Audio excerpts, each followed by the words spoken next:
Hey everybody. I don't know if John is currently in here now, but if you are in here, John, hey. Hey old curly jaws. Hey 71. Um so I'm gonna get to the movies, I promise, because this is another horror ABCs in my collection. Uh and we're gonna do the letter D tonight. Now I may sadly have to get with the dogs and do something for them or something like that, but I'll try to make me getting up and leaving the area a minimal task. Um, it doesn't take very long. Also, I got some nachos from Jay Gumbo's a little bit earlier, and so that's going to be my snack tonight. So I probably will have to get those and go heat that stuff up real quickly at some point. Yes, they are my kids, 71. I don't have any human kids, but my furry and feathery and scaly and all that animals are definitely my kids. Yeah, I'm looking forward to those. I got another one of those Abita root beers as well, which these daggone things are addictive, kind of. Um, you have an 85-year-old? Well, that's you got to take care of those too. And Brandon's starting to. Hopefully, I won't have to get up too many times and fix my light. But Brandon, when he starts a pacing and all that stuff, he invariably ends up knocking something over. Um, but before I get to the movies, I wanted to comment on John's early messages he put in the chat. One was just before 5 Eastern time. So he says he saw this video pop up early. Halloween Ends. I liked it a lot. 7 out of 10. Odd movie and not a way to end franchise, but people will hate it. Less than 10 years. I agree with Curly for once. And then at 7:06 p.m., John said, I'm sure people will be like, what the fuck is he thinking? But that's the beauty of films. It's so subjective. I totally get the hate too. It's an odd movie. So, um, I wasn't thinking what the fuck, but I was a little bit shocked that only that John liked it that much. As usual, I am not going to berate anybody for liking that movie.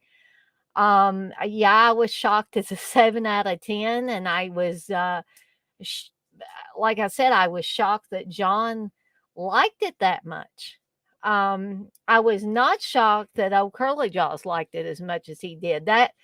And no offense, old Curly Jaws, but that was pretty much on the level what I expected you to say about the movie. Hey, X-Ray.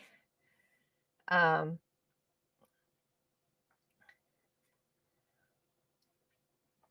uh, so old Curly Jaws is saying because Corey was amazing. Um, yes, 71. I do remember that you said that you liked it too. Actually, guys, I am not surprised at the amount of people that liked it. I expected that. Um, Only because I guess we've had several of these types of movies. Not all in the Halloween franchise, but just horror films in general. Or maybe not even horror films, maybe just movies in general.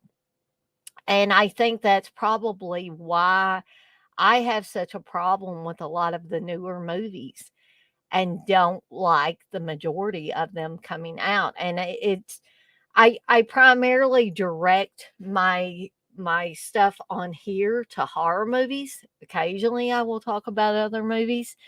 Um and I guess my programming or my wiring or whatever is probably not going to change.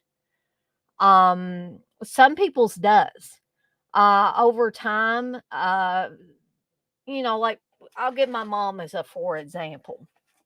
Like with horror films, she used to like slashers and stuff like that. She used to like the Friday the 13th and stuff, and the Halloweens to some extent. And now I was talking to her yesterday and like the day before yesterday, I think. And both times when we were talking about the Halloween movies, she says, Dana, I just don't like those movies anymore. And she said in the last few years, well, probably the last several years, she said that about Friday the 13th. She stopped liking the Friday the 13th films a long time ago.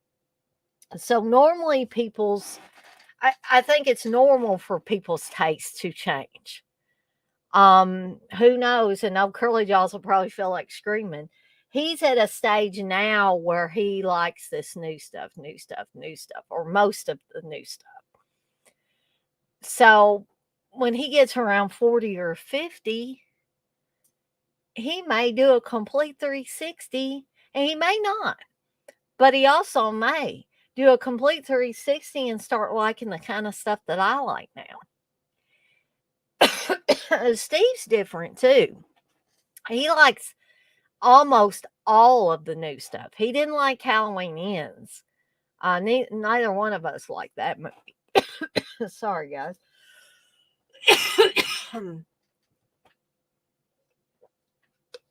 But the majority of new stuff, mainly horror movies in this case, I would say, Steve's willing to give it a fair shake. And a lot of it he likes. Whereas I am totally against a lot. I'd say about 95% of the new horror stuff that comes out. Shit, I don't like it. And I'm very vocal about it. And, you guys that have come to my streams for any length of time, you know how vocal and passionate and all that I am about these types of things.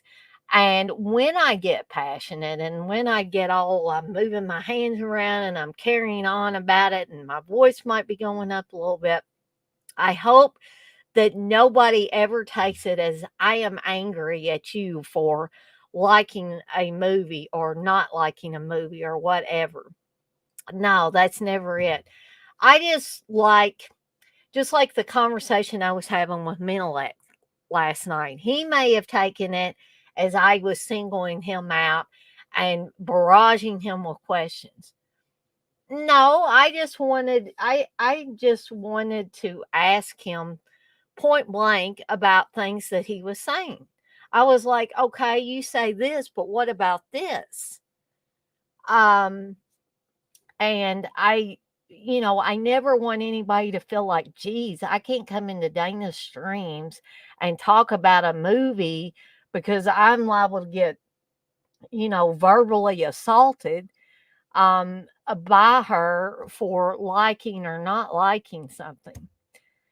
And so, guys, please don't take offense at what I say. Usually, old Curly Jaws, he laughs when I say the stuff I do. But it's not always clear how somebody is taking what you're saying. Menelect, I've never had him on like live on a video stream with me. Oh, Curly Jaws, I have. I can watch facial expressions and all of that if somebody's on video with me. Okay. If you're just only in the chat and you're, throwing things out there and I'm throwing things out there, I can't really get a visual cue of how you're taking this. So, Menelect, if you're in here or you watch this later, please, I hope that you did not take offense at anything that I was questioning about or asking you about, because I was not the one thing I don't want somebody to feel is that they can't like something or they can't dislike something. You can like or dislike anything that you want, but it doesn't mean that I'm not going to ask questions about it. Just because I am inquisitive in nature and like to know why people make the decisions about certain things that they do, or why they like a certain thing or dislike a certain thing. It's not, I don't want to be seen as, some of you guys that come in here have talked before about different Facebook groups and all of that you basically get crucified if you go on there and you either say you don't like something or you do like something. That the majority of the people on this page have a differing opinion. I don't want to be seen as one of those type of people. I am just, like I said, just inquisitive in nature. I just like to know why people say or base their decisions on certain, or why what in what encourages them to like or not like a movie, or what encourages or discourages them to make certain decisions. And that's just about like movie watching or maybe books or something like that. I'm not talking about like the decision whether to cross on red or not, or cross the street when it says don't walk. Um, I'm not talking about those kinds of things. I'm just talking about, like, I would like to think that we could talk about film in here, um, and nobody, get their feelings hurt or get upset or feel like somebody's berating them for liking something or not liking something. And I think John gets that too. I just wanted to make it uh, clear for everybody that comes in here. Some people I'm not too worried about because I got a pretty good handle on I feel like they know my personality, they know about me questioning and stuff. But some people I'm not so sure because, like I said, either they have not been on here on a video with me before, or I haven't met them in person. I haven't like talked to them like a voice chat or anything like that. Daggone, my ears starting to ring now. Uh, but I'm gonna kind of get off that train and get to the movies here soon. But I do want to read y'all's chat messages. X-Ray, you say, I read a post on the Dead Pit page. Someone compared it to Unforgiven. People comparing stuff like this to one of the best films ever made makes me weep for humanity. Um, I'll have to check out that post, X-Ray. I'm kind of curious about that now. Um, Darren, thank you for hoping that am feeling better. I wasn't sure I was going to be able to do my thing tonight. Even I was in bed most of the day, um, because I was just so I really wanted to do the Eurocult show with you guys earlier today, and just I got up and I sat there on the edge of the bed and I was like, it ain't happening today, and I felt really bad. I managed to sit down here on the floor and look at my movies and pick one for when it's my turn. I think Steve did say he was gonna take an extra week off in between there, and I think he indicated that to you guys, right, Darren? I hope he did. I hope I'm not talking out of the side of my mouth.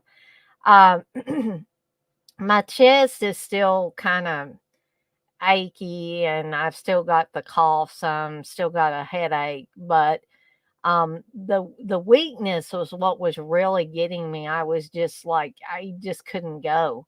If it had been anything other than that, I probably could have uh, actually went back here with Steve and did the show.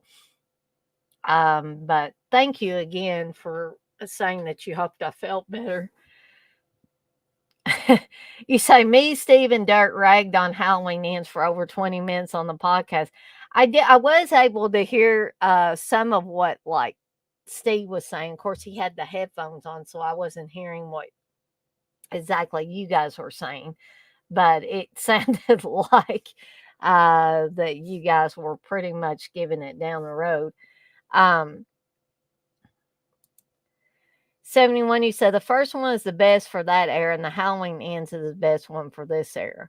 That's a good way to look at it, 71. That I think that that's a healthy way to look at it, probably a little more healthy way than some of us are looking at it.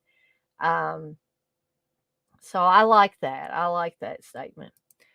Curly Jaws, you say Halloween never ends. Make it happen, David Gordon Green. He probably will, old Curly Jaws. Hey, Blair. John, you say, I like that it wasn't a typical slasher film. I just get bored with the formulas and expectations, but I totally get it.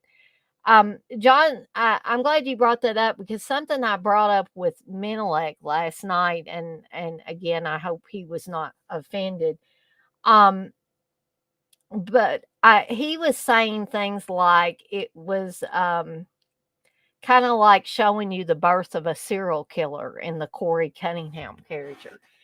And I said, that's fine and great and all of that, but don't call it Halloween and don't have Michael Myers in there for, I don't know, a handful of minutes. But then he kind of was saying, well, the other formulas for Halloween have been done to death. And if you're going to have, what did he say? If you're going to have Laurie Strode in it, if you're going to have it in Haddonfield, if you're going to have a mask, if you're going to have Michael Myers in it, you kind of have to call it Halloween. And I'm like, okay, then don't have that stuff. Have the Corey Cunningham story. And, he may have gotten really pissed at me. But the point I was trying to make is it might have worked better if you had taken it out of Haddonfield, not had Laurie Strode in it, not had it be a Halloween film, had it make it be some kind of other slasher movie. But I think what they were doing is what somebody else said last night. And this is only my personal opinion on it, is that David Gordon Green and all those other guys that made this movie are trying to exploit the fans of the Halloween series. They knew if they made a totally different film, didn't call it Halloween or Halloween Ends, if they called it Corey or something, and made this movie that had nothing to do, supposedly, with the Halloween franchise, had nothing to do with Michael Myers, had nothing to do with Laurie Strode, had nothing to do with Haddonfield, that they were scared that they would lose part of that on the fence audience that keeps hoping, and there were probably some of you in this audience, keep hoping that there will be the old school people that like this. And they know that they would probably lose that little segment of the audience, and they can't stand that. So they got to put all this stuff in there, and they got to call it Halloween Ends. But that was my ultimate point that I was trying to bring up last night, is why do they have to make all the, like I said about the Evil Dead remake too. Why did they have to call it Evil Dead? If they wanted to make something about drug abuse and put something to do with some kind of demon entities and stuff like that, don't freaking call it Evil Dead. Call it anything you want, but don't call it Evil Dead, and make your own movie. Make your own, cement your own handprints in there. Okay, don't try to. I think of it as riding on the coattails of something that's already established, and then kind of fucking it up along the way. It doesn't ruin the original when they do a remake and all this junk, the Rob Zombie remakes, this stuff from 2018 on. None of that tarnishes 1978 Halloween. None of it. Absolutely none of it. I'm not worried about that. But I guess I'm not really all that concerned. Um, Only that, and I brought this up when I was talking about the Nightmare on Elm Street remake. How many of this newer generation, what percentage of the newer generation, I'm not talking about us old school fans that happen to like Halloween Ends. I'm talking about new up and coming Gen Zers, whatever you want to call them, that are maybe just getting into the movies, okay? They're not going to freaking have a clue about 1978 Halloween. They're going to think they're probably going to think the David Gordon Green stuff is the only Halloween movies that ever were, okay? And I just think that's sad that they're, even though old Curly Jaw says 1978 Halloween's overrated, he's in that generational group though. And he knows about them, but how many of those other kids or young people from his generation don't have an inkling, a clue that there were any movies 1978 and after that were called Halloween? You know what I'm saying? And the same thing probably happened when the generation of kids that hooked onto the Rob Zombie stuff. The same thing probably happened then. But now we're even getting further out than that. So I just think it's sad that these kids are going to miss out on history, pretty much filmmaking history, because they're just not. All this other stuff is going to cover over that historical content, in my opinion. But yeah, I get what you're saying, John. I get what a lot of people are saying. John, you say it's like Fulci. I'm not a fan at all, but I get why people enjoy it. It's just not my thing. Talented dude, though. Just a different style than I enjoy. See, John, that's why I like how you put things, because you kind of put things in perspective. You don't go way out one way or way out this way. Sorry, I knocked my microphone there. John, you seem to be more on an even keel. I find myself going too far one way or the other sometimes, and I have to reel myself back in. So that's why I like having conversations with people like you who are not middle of the road, but you're always on an even keel with how you like or dislike things. Oh, hey, Texas. I'm sorry to hear that you're not feeling too good. I'm glad that you're here, but not glad that you're feeling unwell. Um, so I hope it's not anything serious, and I hope you get better real soon. John, you say film is weird and the horror community is for sure. Lots of different personalities and opinions, lots of things people look for. I sometimes feel like I'm not a typical horror fan, LOL. Well, you're a smart horror fan, John, and you're you're a person that is able to get along with most everybody. And unfortunately, that is not a quality that too many people have. Um, they can, some people can get along only with people that agree exactly the same way they do. And if you deviate from that, it causes a problem. Um, and I feel myself sliding into that group sometimes. And again, I have to reel myself back in. Um, and think about what's really important. And what's really important is, I feel like, not just in the horror community, but in any community or group of people that's passionate about a certain thing, whether it be books or movies or what have you, pottery, art, um, is that we need to be considerate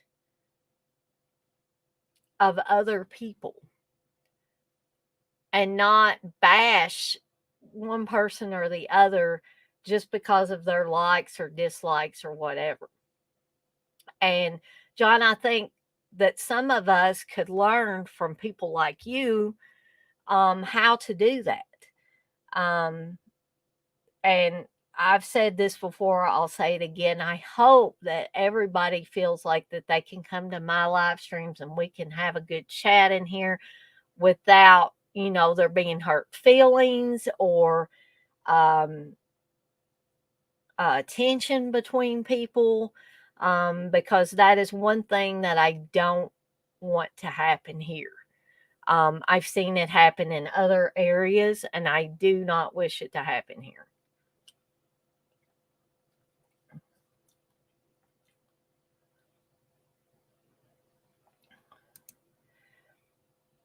John, you say, but it's more so just our views and how we see things. And everybody sees things a little bit differently. So I totally get that.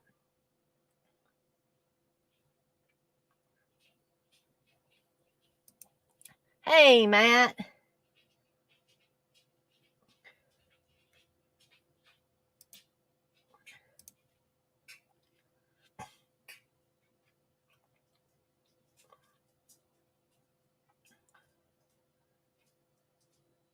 Let's see. Sorry, guys. I'm trying to.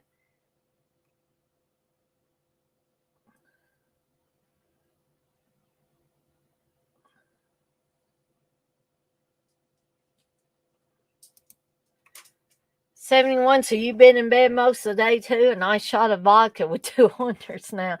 Well, I might get into that whiskey. I bought me a new bottle of Fireball whiskey too.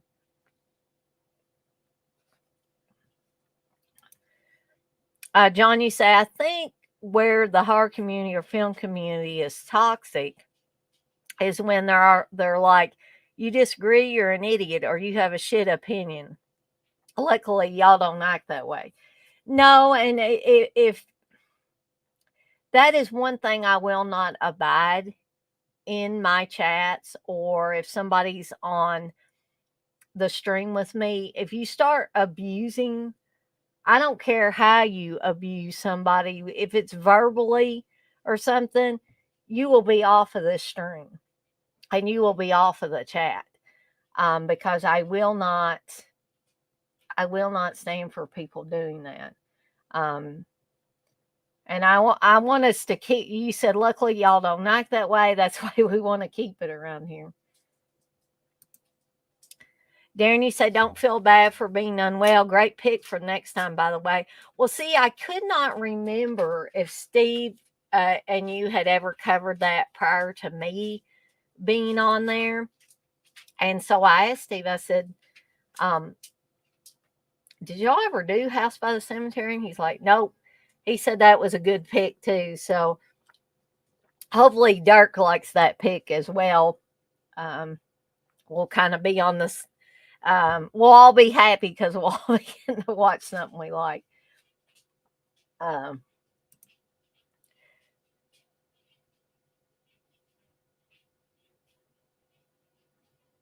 okay. Johnny says, sadly, and we can all admit, horror community can be super ass elitist. LOL. Very much pinky finger in the air type shit. Yeah, exactly, John.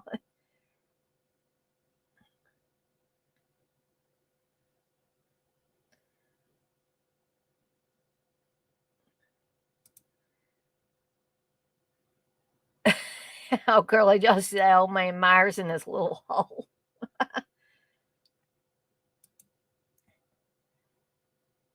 John, you said good point. As an ending to a trilogy, it fails. It absolutely shouldn't be the last movie in that series. Haha. And I don't think it will be, John. I mean, I really don't think, when old Curly Jaws said Howling never ends, and he's like, David Gordon Green, make it happen. I think it will in some way, shape, or form. Probably won't be called Howling Never Ends, but you get what I'm talking about. Um, Matt, you say Halloween Ends remind me of Joker, but they replaced the Joker with Michael Myers.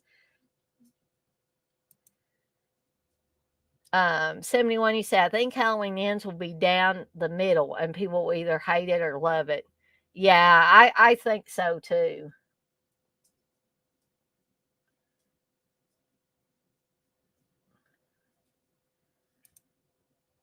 71, you said the Evil Dead remake sucked. Well, believe it or not, some people like that Evil Dead remake, and they think I should give that one another try.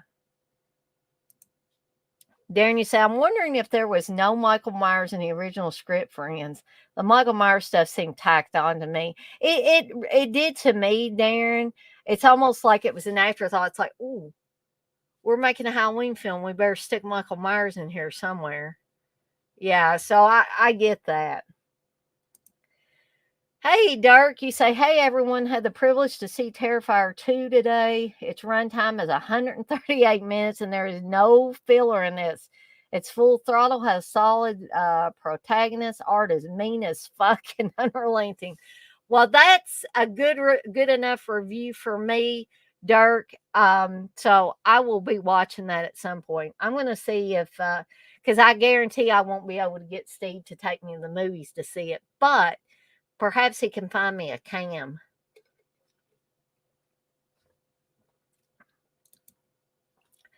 Matt, you say, I think they should go back to Carpenter's original idea and make a different film for each Halloween film after this and just include Michael in each film. That's an interesting thought, Matt. I even liked, once I heard Carpenter say that, um, I mean, I never hated Halloween 3. I know some people did at one time, and uh, they've kind of grown to accept it. Maybe not love it, but accept it. Um, I was only confused by Halloween 3, um, because, by that point in time, I had seen.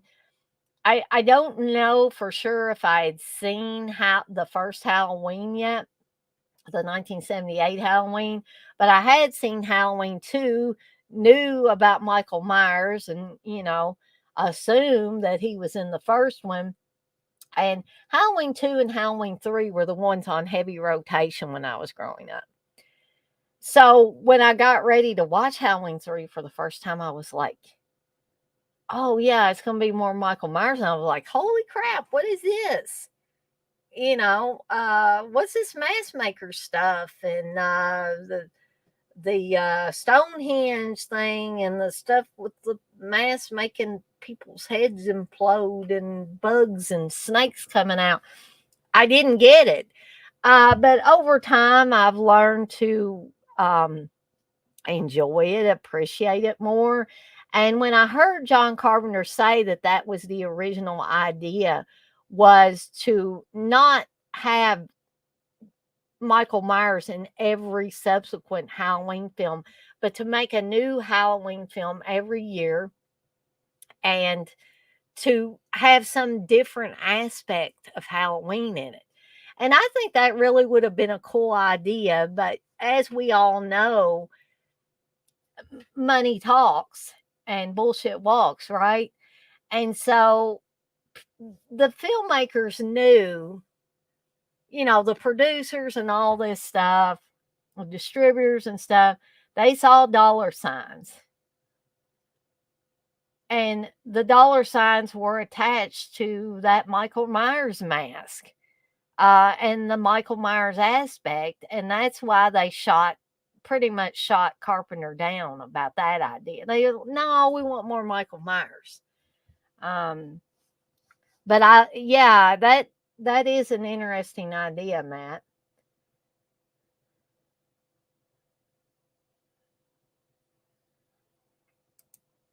Matt, you said my kids are 12 and 10, and I let them watch the originals before the newer Halloween films, and they like the original Halloween 1 and 2 best. And you see some kids that do appreciate that, but I think what you're doing, Matt, is number one, you know that your kids can handle this stuff. And number two, you're doing a great service for your kids by showing them this stuff. So they're going to grow up knowing at 10 and 12, they're going to grow up knowing, hey, there's not just this stuff that's come out in the last few years of my existence on this planet, but my dad is showing me this stuff from way before. So I say kudos to you for doing that, because not all parents will do that.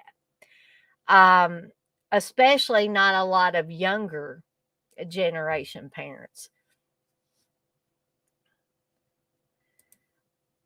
John, you say working on short films and doing a movie years ago, I learned that shit is hard. I never try to be too extreme on reaction unless it's just horrible, like some Charles Band shit. LOL.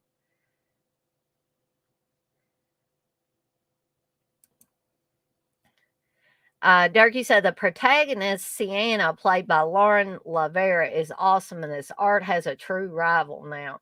See, I like that. That sounds intriguing right there to me, Dirk. So it what that says to me is that Art's not just going to be able to slay a bunch of people without having somebody to go up against them. John, you say, oh, nah, it's just movies. No hurt feelings. Haha, it's fun. Movies are just fiction bullshit. We're just giving our takes. Haha. See, John, you have that very healthy attitude that I wish everybody had. And I can tell it when you're on these streams live with me. Like, even if we're doing a watch along or something, you're just you're just on here just loving the films and loving to talk about stuff and things like that. And that is what we could all learn a lot from you and people like you, John. Yeah, we need to not take it so seriously. You're right. It's just movies. It's fiction. It's not real life. So there's no reason to get all bent out of shape out of it when it really comes down to it. Um, I say Halloween 6 sucks. So Curly Jaws, and I say Halloween Resurrection sucks.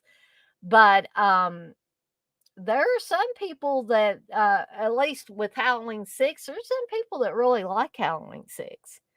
But I'm not one of them.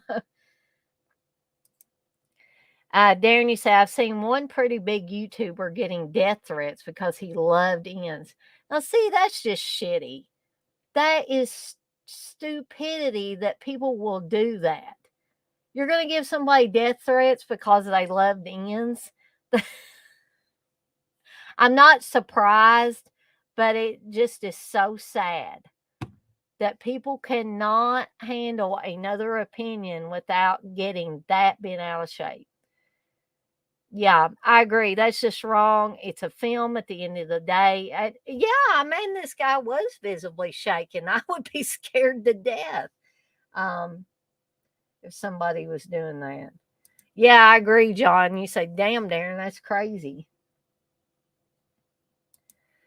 John, you say, I've even lightened up some on my hate for TCM Netflix. I haven't, but I'm glad you have, John. Now, I don't like it, but I do hate it. Uh, but I don't hate it quite as much as I did in February. I was fired up, them balls. Um, defending the ghost of Toby Hooper. Yes. Okay. Sorry, guys. This damn cough is another thing that it has gotten ratcheted back up lately. Um, Matt, you say I like Halloween 5. I don't know why, but I prefer it over 4. Now, Matt, that's an interesting thing. I don't like Halloween 5 better than 4, but I like Halloween 5 a lot better than a lot or the majority of people do. A lot of people don't like Halloween 5. And I was asking Steve the other day, I just was questioning, as I do sometimes. I said, I don't know why so many people don't like Halloween 5. What's so bad about it? And Steve was like, I don't like Halloween 5. But he never could answer me why he didn't like Halloween 5. Oh, Curly Jaws, I'm sorry. I'm sorry. Uh, but I gotta laugh about this. TCM Netflix was killer. So are you saying Halloween 4 was the first one you seen, no Curly Jaws? The Halloween 4 was the one that after that long hiatus of not seeing Michael Myers on screen, I was really excited. Now, I wasn't totally let down when I watched Halloween 4, but sometimes the expectations we set for a movie, sometimes, however, inadvertently we do that, or how cognizant we are that we're doing that. Um, Sometimes that sets us up for being disappointed. I mean, that's happened to me several times.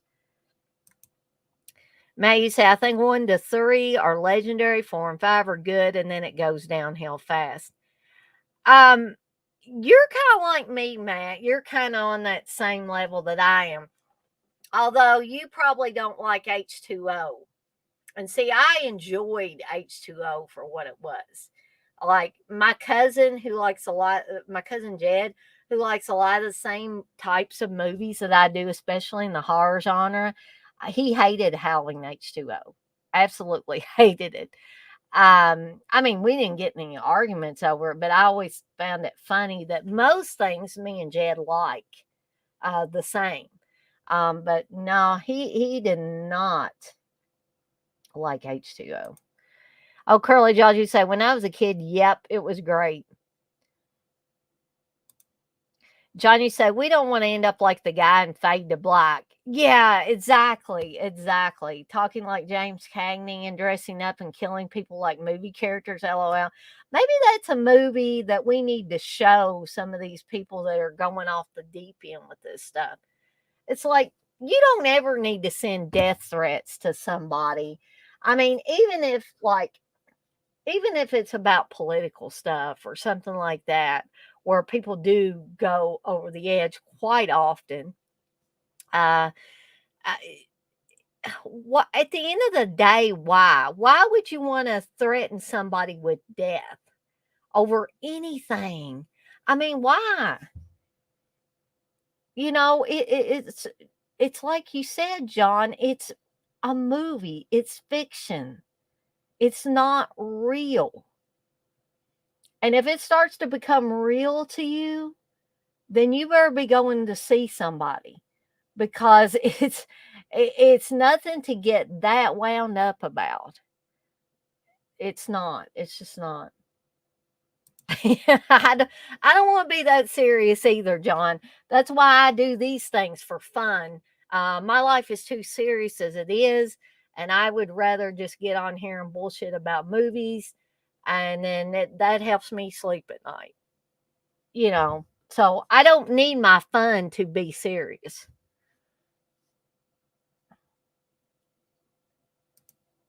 Oh, Curly Jaws, you say, I didn't like H2O, but it grew on me.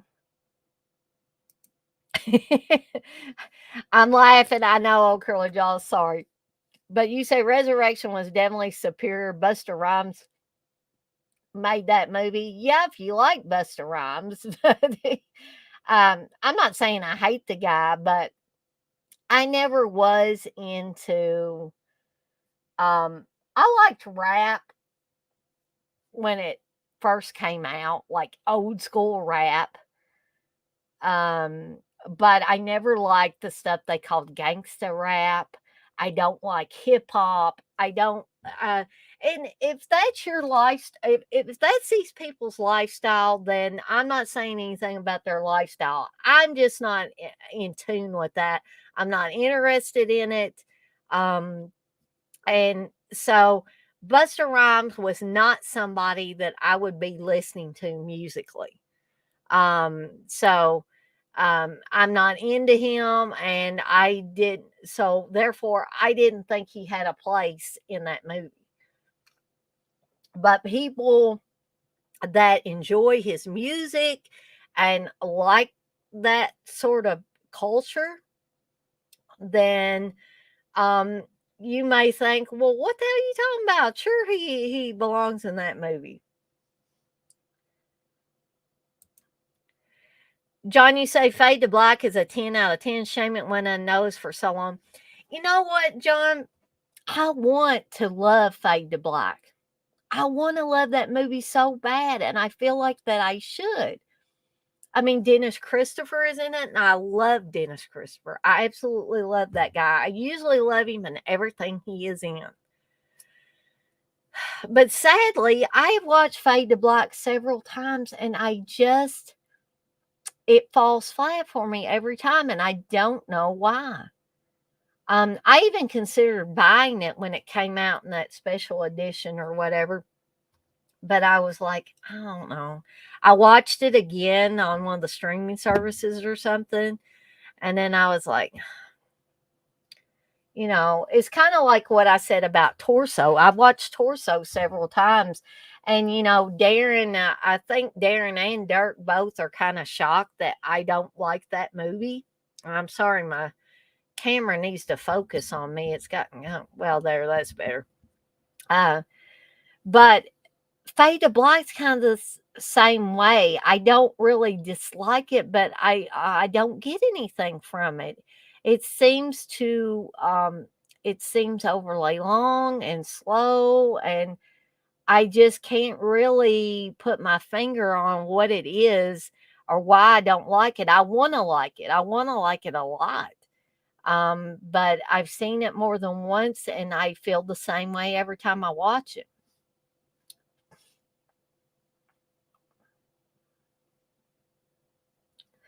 Oh, Curly Jaws, you say back Busta Rhymes for ends. That would have been hilarious. Matt, you say, yeah, I didn't care for H2O. I get too distracted by Josh Hartnett's hair. Well, what Steve told me was, because I said some people complained about them forgetting about the Danielle Harris storyline and just switched things up and had Jamie Lee Curtis's Laurie Strode character have a son. And people got kind of, I mean, not everybody, but some people got kind of bent out of shape that they did that. And Steve's like, well, no, that wasn't it for me. He said just Josh Hartnett was just kind of douchey back then. I was like, okay, whatever. Darren, you say of the first 7 Halloween films, the only one I hate was part 5. After H2O, I don't even acknowledge them. LOL. Same with the first 8 Jason films. Then the series stops for me. I would kind of probably the Friday 13th movies. Although there are some parts of part 9 that I enjoy. I don't know why really. Um, it's just different for me. Maybe it's like the same way people are talking about some of these later Halloween films are just different. It was kind of something different. But I kind of go back and forth with that one. But I could see how, like, the first 8, those are the core ones in that series. So I totally get that. How Curly Jaws, you say you're fine.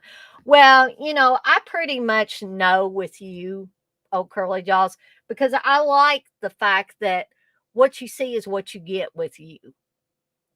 I have, like I said, I have had you on the streams with me at different points in times, and you're always the same guy. You're very affable and entertaining, and I think that, you're able to bounce things off with whoever you're on the screen with. Or even in this case, you're in the chat and I'm on the stream, but I like doing that. I like that little push and pull, that tug of war type of thing. I think it's healthy. It's when people get all, one person or both people get all bent out of shape and get feelings hurt and all of that and start throwing around, you know, terms like John was saying, like you're an idiot or whatever, or a moron because you didn't like this, or you like that too much and what's wrong with you. And so, yeah, I feel like we have a good rapport. John, you say 5 had such a weird mask. It's creepy, but it's a strange design. I do agree with that. It is a strange design. And when Scheme Factory put those new 4Ks out in those box cases or whatever you want to call them, that Halloween 5 one was awful. It was horrible. Probably the Halloween 3 one was probably the best one. I thought that was the one that looked the best. Matt, you say, I think Josh Hartnett used the same barber as Moe from the Three Stooges. Oh, wow. I promise, guys, we're going to get to the movies, but this has been a fun conversation. I just don't want to leave anybody out of this. You guys are putting some good chat messages in here. Darren, you say, Howling was a little too arty for me.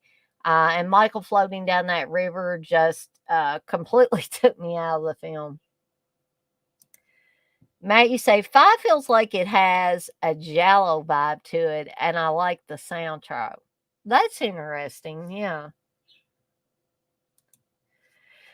Dirk, you say this is art and entertainment. It's subjective. We are all different walks of life and different places and different experiences that wire us to interpret things the way we do. Remember, it's only a movie. Exactly.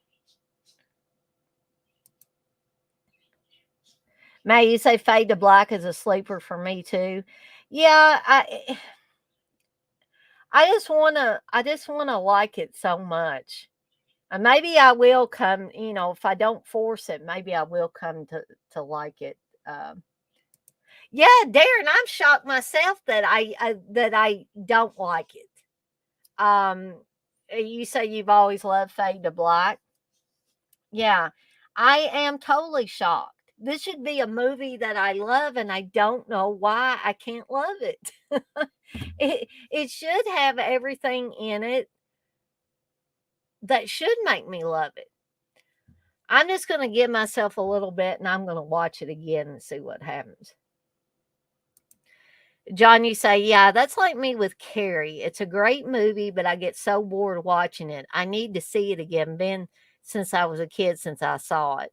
Yeah, and doesn't it kind of weird you out, John, that a movie that you think that you should be all embracing it, and you don't for whatever reason. Now you say Fade to Black gives me the same vibes as that Phantom of the Mall movie. They put me to sleep. Now, Phantom of the Mall, it's not a good movie by any stretch of the imagination, but every few months I just like to pop that sucker in and watch it. I didn't get the limited edition, but I think I got like the collector's edition of it recently. Maggie say it's weird because I can watch Final Exam and love it, but some of those slow slasher movies are boring, like The Prowler. Man, that is exhausting trying to get through it. Now, I love both Final Exam and The Prowler, but I can see what you say about The Prowler because there are several of those. I guess they're kind of like stalk and slash things in Prowler that they could have tightened up quite a bit. Um, and they chose, for whatever reason, not to do that. And I have actually a few times watching The Prowler or rewatching The Prowler where I have almost wanted to say out loud, just get on with it.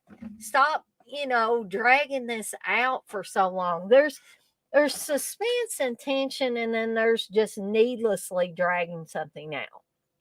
And I think of one thing that the Prowler is guilty of is doing that.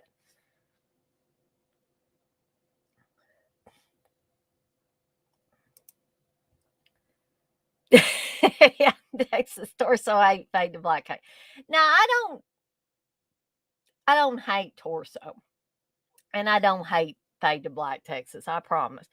Um, I will tell you if I hate something. Torso, Torso falls flat for me, and there are so many things that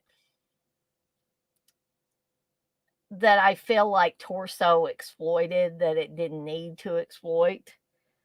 And Fade to Black, I definitely don't hate it. But it's just a movie that I wish I enjoyed more. And I'm confused by the fact that I don't. Oh, Curly Jaws, you say if David Gordon Green doesn't come back, they need to get back Rob Zombie so he can complete this trilogy.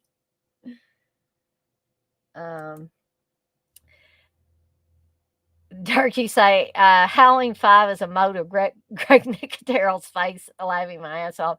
Is it really, Dirk, or are you being facetious there? Maggie say, I don't know who would order those Scream Factory Halloween posters to hang up. They look like they let an elementary school design. A not very art savvy elementary school too. Maggie said the Prowler feels like an 80s soap opera with some cool kills. Yeah, it does have, it especially in some scenes, it does have a soap opera vibe, and that deputy has soap opera hair too. You know what I'm talking about? Darren, you said the Prowler took me a few times to like it. Same with Prom Night. I really like them now. Yeah, Prom Night, I could see that taking a little while for some people to enjoy that. But it's weird because I still, if you had to ask me which one I preferred, Prom Night or the Prowler, if you were holding a gun in my hand and said you got to pick one, I would have to say Prom Night, which kind of surprises me to say that because in all actuality, Prom Night has very little blood. It does have a beheading in it. But really, in comparison to the Prowler, there's not a whole lot of blood spilled in that movie. Prom Night is more stalking and a little bit of slashing.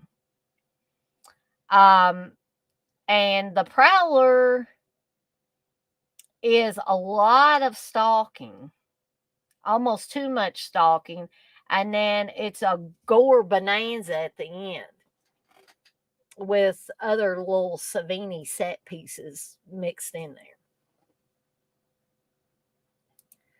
So that's a true story about the Halloween 5 mask. I'm going to have to look at that mask again. Okay, guys. So, y'all, please continue to put whatever you would like in the chat, and I will be glancing at the chat as I go through these movies. But this is now after 9 o'clock. If I don't get to start going through this big stack of letter D horror movies, we're going to be here all night. And I have a phone interview for a job tomorrow, and I kind of want to be I kind of want to be fresh for that phone interview, if you know what I mean. Hey, Menelect. So we're going to go ahead and get started with the first one in my stack.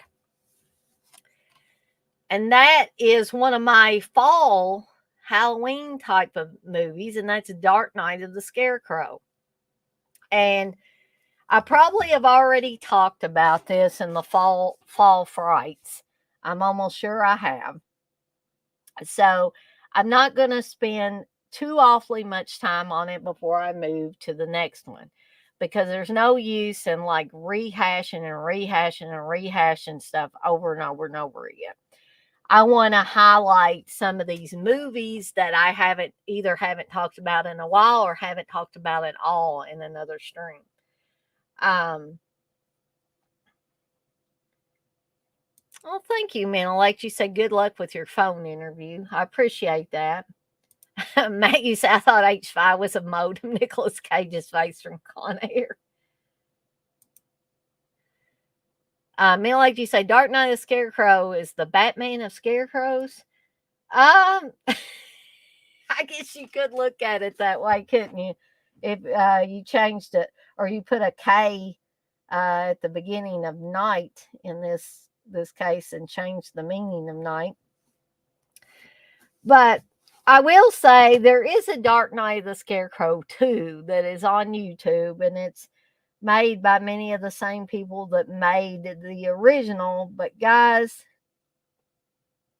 oh lordy, not a good film. I did manage to sit through it, but I was not impressed with it. But I do love this one. This is one I remember. I don't think I really remember it being on TV. But like things like TBS or something like that in the early days of satellite television. I remember watching this and loving it. And I still love it. This movie has the ability to be very creepy with just really subtle things that happen in this movie. For instance, when Larry Drake's character of Bubba is unfairly dispatched by some of the men in this town because they think that he has attacked this little girl, when in fact she was attacked by a dog.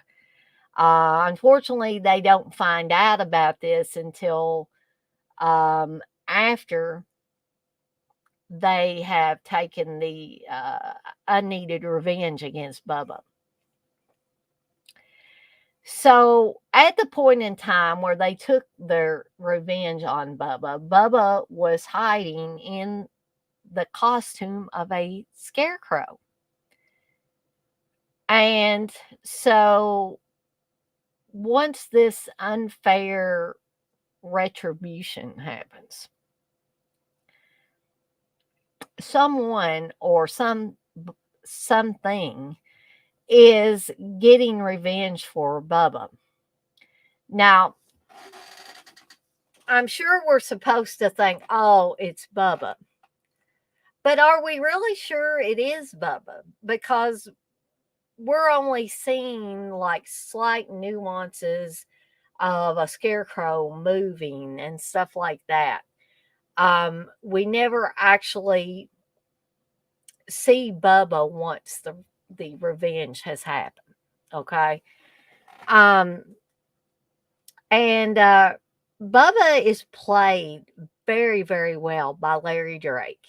And some of you that have seen him in a movie like Dr. Giggles, you're probably wondering, how does he play this sensitive, mentally disabled young man? When if you've only seen him in something like Dr. Giggles, you're going to say, I don't get it. But keep in mind that this movie was made way before Dr. Giggles. And Larry Drake was probably pretty, still kind of new maybe to acting at that time, but he is great as the Bubba character, very sympathetic.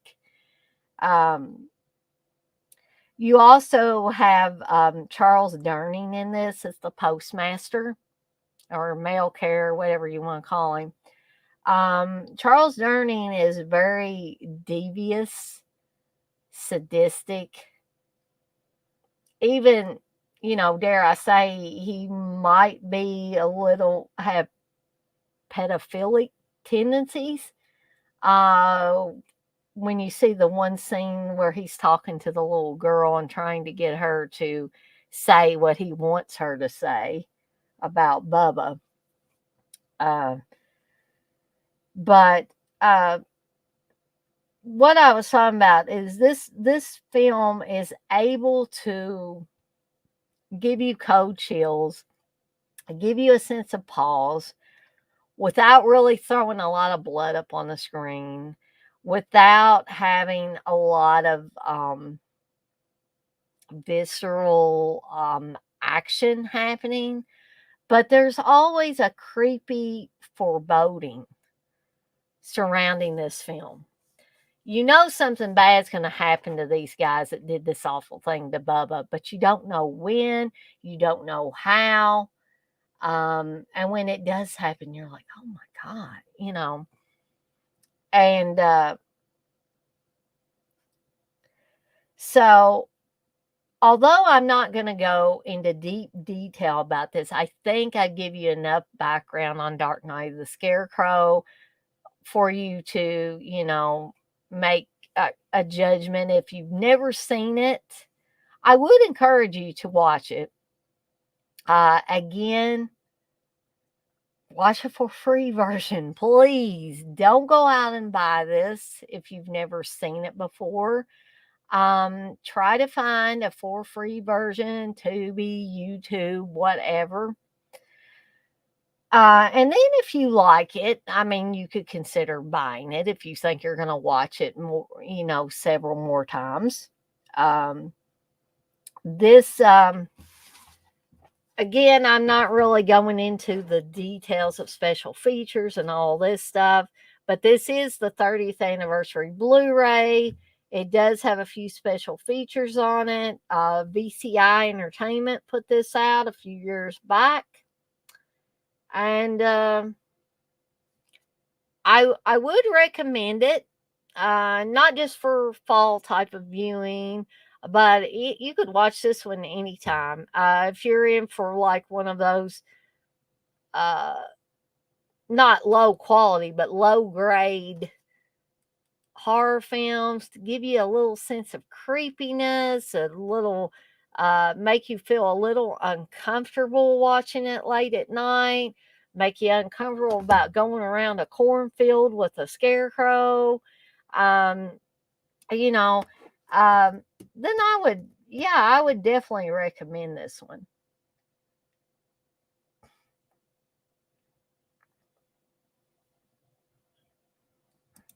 Darren, you say Dark Knight of the Scarecrow, top 5 TV movies of all time for me. Yeah, it would probably be in my top 5 TV movies too, Darren. Matt, you say we need a good Scarecrow slasher villain. Yeah, he did, Darren. Corey Cunningham did have a Scarecrow mask. Matt, you say if he would have disguised himself as the town doctor, he might have got away. Yeah, I would have to agree with you there. 71. Don't bother watching Dark Knight of the Scarecrow 2. It's horrible.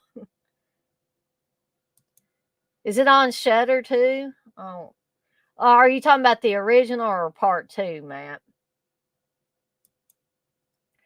71, you say, I love Dark Knight of the Scarecrow. I've watched it a few times, and there's a lot of good killer scenes in it, and you won't look at a silo to say, no, you certainly will not. Matt, you say, I didn't care for it when I saw it, but I might give it another watch since it's been years. Matt, you say, I love Butcher Baker, Nightmare Maker, and Mountaintop Motel Massacre, so it seems like I should like this. Well, I've told myself things like that too, but you might watch it again and you still might not care for it. I mean, that's entirely possible, or you may love it, Matt. I say if you can watch it in a for free version, definitely, go for it. Sometime when you've got a chance to sit down and watch it. But definitely, don't go out and spend money on it or order it or anything like that. Unless you determine that this is going to be something that you're really going to like and watch multiple times.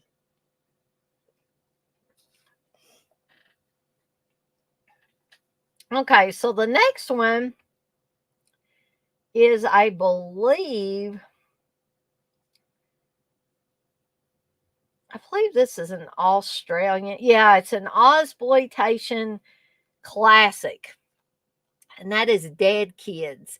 And I bought this when the um, infamous Wild and Woolly video in Louisville. It was located in the Highlands. It was a video rental place that Steve frequented quite often and introduced me to it when we started dating. And I think that, yeah, the Dead Pit Boys have been there. Several other people that were early listeners of Dead Pit have been there. There's a big, what do they call it? The Last Supper picture where Michael Felsher's in the picture, CK and Uncle Bill are in the picture, Steve's in the picture, a bunch of the other guys that listened to the Dead Pit show at that time are in the picture. And it's, I'm sure some of you have, or if not many of you, have seen that picture. So Wild Woolly was a really great place to go rent movies for a long, long time. But here in the last few years, the guy that owned it closed his doors, cleared out his stock, and closed his doors. And that was a sad day. But I did take advantage of some of the sales that they had before they closed, and Dead Kids was one of them. But I will give you a little bit of a plot synopsis because I don't know how many of you have seen Dead Kids. I think it was also under the title of Strange Behavior as well. So, the Ozploitation classic and one of the most unique shockers of the 80s returns like never before.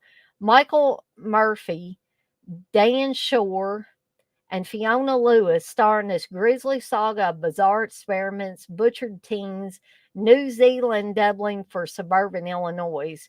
Well, I guess it's actually a New Zealand movie. And a killer in a Tor Johnson mask. And I kid you not, there is a killer in a Tor Johnson mask, as you can see right there in that almost center picture there.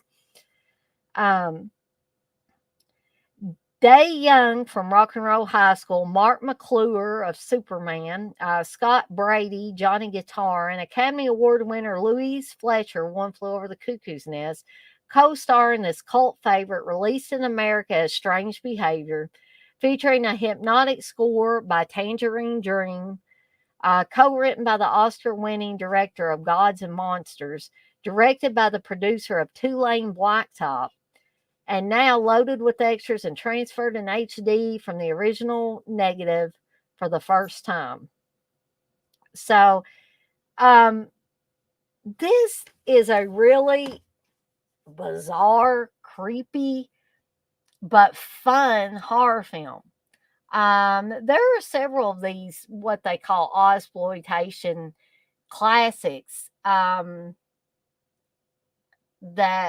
I really, really enjoy, and Dead Kids is no exception. It's basically one of those things where people that are these parents think that their kids are not engaging in the activities that they want them to. And it's sort of like the Stepford Wives thing, where the husbands are satisfied or dissatisfied with their wives. They would rather have robots who tell them they're excellent in bed every time they have sex, that they let the men do exactly what they want. And they would rather have that than a real flesh and blood woman. Okay. So in this movie, I believe that the parents are concerned that their kids are not acting a certain way or not doing things that they think are exactly kosher or what the parents want them to do. So they end up shipping them off to this clinic where they end up making these kids 1,000 times worse than they could have ever been by doing these horrible experiments on them. And it's very creepy to think of something like this going on. I mean, Stepford Wives was creepy too. Thinking about, God, of course, the women's movement was really huge back when the Stepford Wives was done. And, some people probably looked at that film like, oh, well, this is just women's fears carrying over into a movie, yada, yada, yada. And they might think similar things about dead kids or strange behavior, that, this is just teenagers' fears that their parents are trying to change them into somebody else or something that they don't want to be. Um,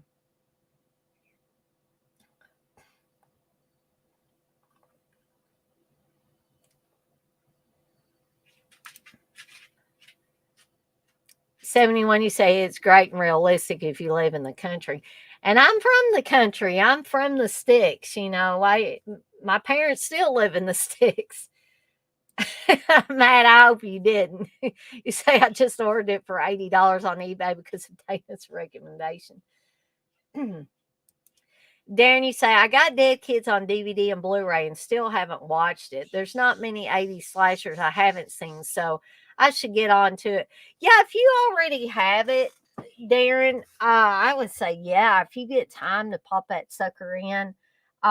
Because I had actually seen this movie before I bought this from Wild and Woolly when they were having their like store closing sale. But I had seen it under Strange Behavior, I think. And so I looked at this with the title, Dead Kids. And I was like,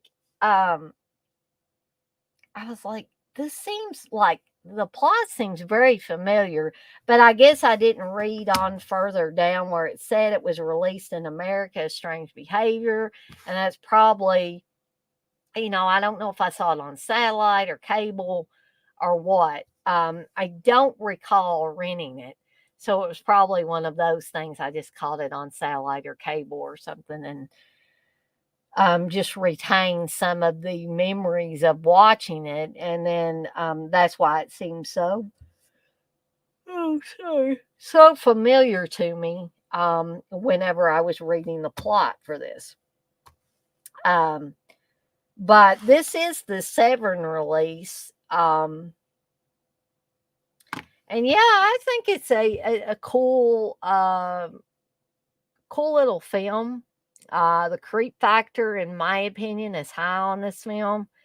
And I would recommend it. But again, if you don't already own it, don't hop out there and buy it. Don't max out your credit card and buy 25 copies of this or something. Um, I'm sure that there's a way for you to watch it for free if you don't already own it. But because Darren already owns it, I say, yeah, go for it. When you get a chance, and I'd love to hear what Darren or anybody else that already owns it that hasn't watched it, if they watch it, I'd love to hear what you guys think of it. 71, you say you haven't seen this. Texas, you say dead kid, strange behavior. Darren, you say strange behavior is the title on the Region 2 DVD. Matt, you say I don't think I've seen Dead Kids, but I love Bloody Birthday if it's similar. I don't think I would really say it's similar to Bloody Birthday, Matt. I think of it as more like a Stepford Wives type of thing where these kids aren't being turned into robots, but they're doing weird experiments on them in a way that alters their brain chemistry. And pretty much it's almost like they turn them into psychopaths doing this. Which I guess could be kind of similar to Bloody Birthday because those kids didn't have a conscience because they were born during an eclipse. So I guess if you looked at it that way, it could be similar. 71, you say, oh, I have to see that. I think you would like it, 71. Definitely, if you can watch it for free, I would suggest that. You're going to watch it tonight? Well, I'd love to hear what you think of it after you watch it. Okay. So, guys, I told you I was probably going to have to do this, and I hate to get up in the middle of this, but I am going to talk about The Dead Next Door as soon as I get back. But I am going to heat up my fixings for my nachos. And if you guys don't mind, I'm going to be eating a little bit as I talk about some of these movies. Okay. So I will be right back. Okay.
Actually, these are called voodoo nachos, in case anybody is wondering about that. Um, they actually have their voodoo chicken in it from J Gumbo's with cheese and sour cream and jalapeno. Sorry if I make anybody hungry here.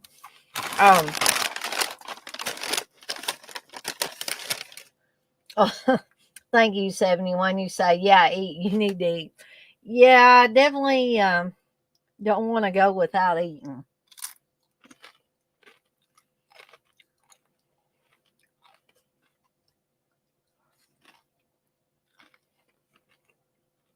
I apologize if I have cheese stringing from my lips at any point.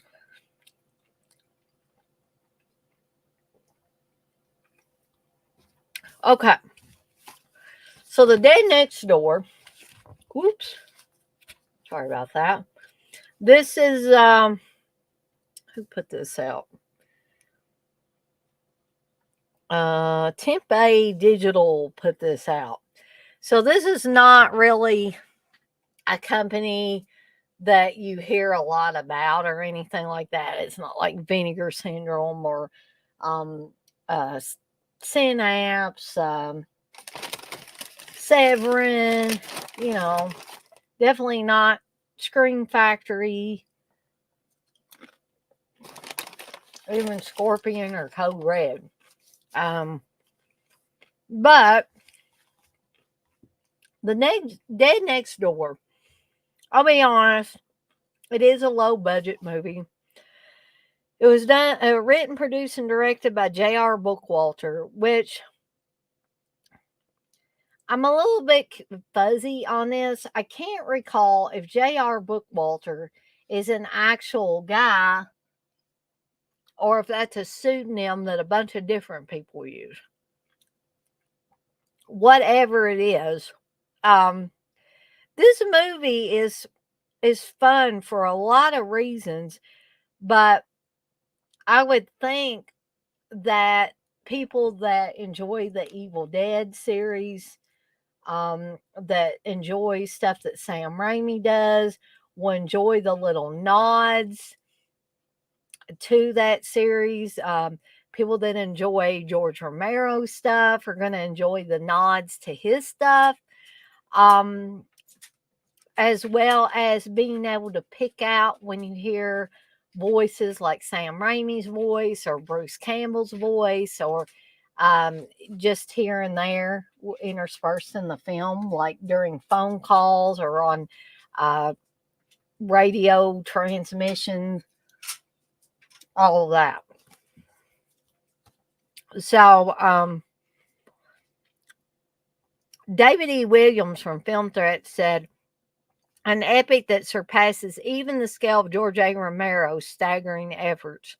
Now, I don't know if I'd go that far, but 2.5 decades, guys, 2.5 decades before The Walking Dead made zombies mainstream on cable television, 19-year-old writer and director J.R. Bookwalter, who also did Ozone and Witch House 2 Blood Coven, embarked on The Dead Next Door, an ambitious horror feature pitting an elite team of zombie squad soldiers against hordes of the undead and the secretive religious cult hell-bent on protecting them. So not only do you have The Walking Dead, you have a religious cult that wants to protect them. The film would ultimately take 4 years to complete with the help of a now famous Hollywood director and more than 1,500 Northeast Ohio residents who portrayed the multitudes of bloodthirsty ghouls. For this collector's edition, the brand new 4:3 and 16:9 1080p 1080p HD masters have been painstakingly created from a 2K restoration using the original Super 8mm film elements. Also includes a 5.1 surround mix, which restores the voices of the original cast members for the first time ever vintage, and newly prepared bonus materials, audio commentaries, and 3 all new extras not previously available. So I don't think that I need to like go on and on and on about this. I think you guys pretty much got the plot. But man, guys, this movie is fun. But this again was another one that Steve was like, why in the hell did you buy that? Why did you buy The Dead Next Door?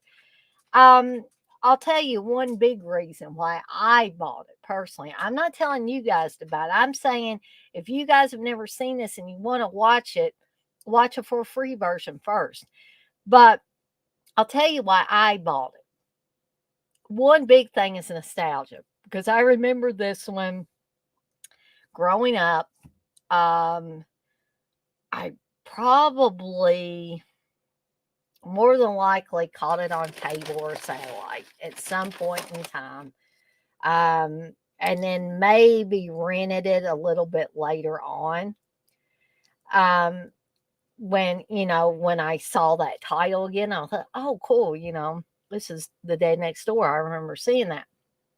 And so this has so much to enjoy in it. You've got old school zombies in here. You've got some weird cult that's protecting these zombies. You have all kinds of like I said, nods to Romero, nods to Sam Raimi and the Evil Dead stuff.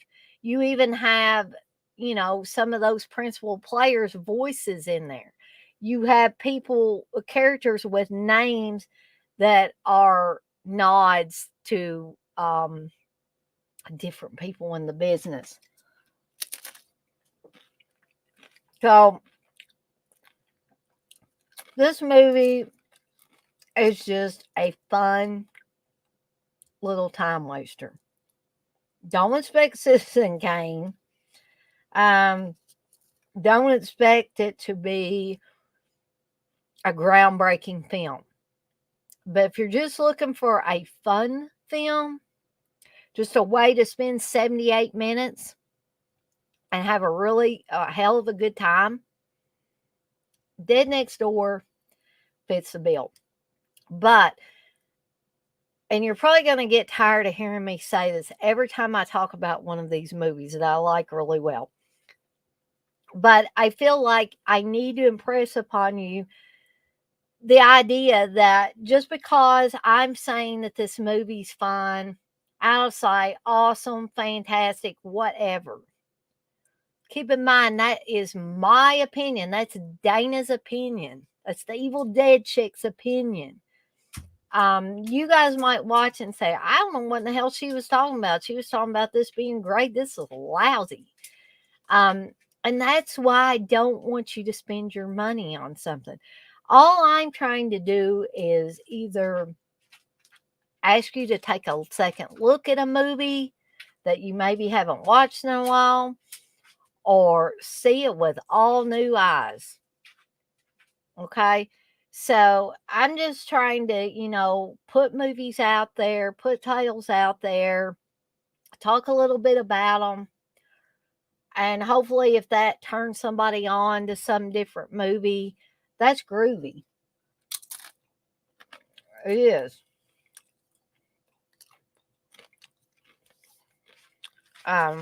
So people kind of, just as I said that, Matt put something up here. Matt says, if you like movies like The Dead Next Door, check out Ghoul School from 1990. I've heard of that one, Matt, but I don't think I've seen it. But I need to check that one out. I was just gonna say before you put something in there in the chat that the conversation kind of dried up about the time that I went to get my nachos, and we've dropped down to 6 people in here.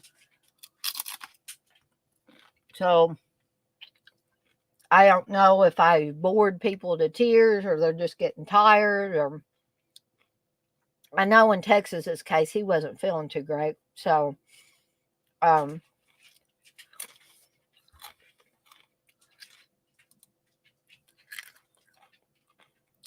think I've seen that one either, Matt. The Hackers from 1988 is a really fun 80s shot on video slasher with an awesome 80s soundtrack. I was told Vinegar Syndrome was putting it out next year. I'm going to have to try to hunt that one down too. I don't even think I've heard of that one. So, anyway, that is The Dead Next Door. The next one, Steve, this is another one that Steve laughs about the fact that I bought it. And yes, guys, sadly, this is a Scheme Factory release. But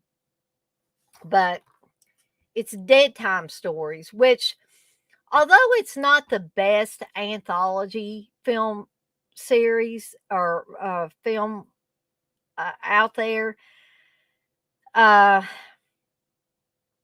it does have some bright spots, and I don't think it's a totally awful film either. This was an official entry at the 1986 Tokyo International Fantastic Film Festival, and it was a recipient of the Silver Certificate of Achievement from the Academy of Science Fiction, Fantasy, and Horror Films. Your favorite nightmares come to life in a salute to the age-old bedtime story ritual. Travel on a mysterious journey to a medieval world populated by blood-crazed witches, evil experiments, and captive maidens. Then from the catacombs and dark caverns of medieval Europe, you'll plunge into modern suburbia and the adventures of a female jogger stalked by a savage werewolf. Finally, sensuality will become macabre black comedy as you follow the trail of three bank robbers who share their country house hideaway with a sweet murderess. I think probably my favorite story in here is the one about the female jogger that's stalked by the werewolf. Just because it just seemed like a really unique type of story. I wasn't as enthralled with the medieval world story, but that is not to say that some of you might not like it. Scott Valentine is in one of these stories, who most of you will remember as Nick from Family Ties. Mallory's later boyfriend, who's, he turns out to he has the heart of gold, but he's a little dense at times. But I always liked that character in Family Ties, so I kind of have a fondness for him.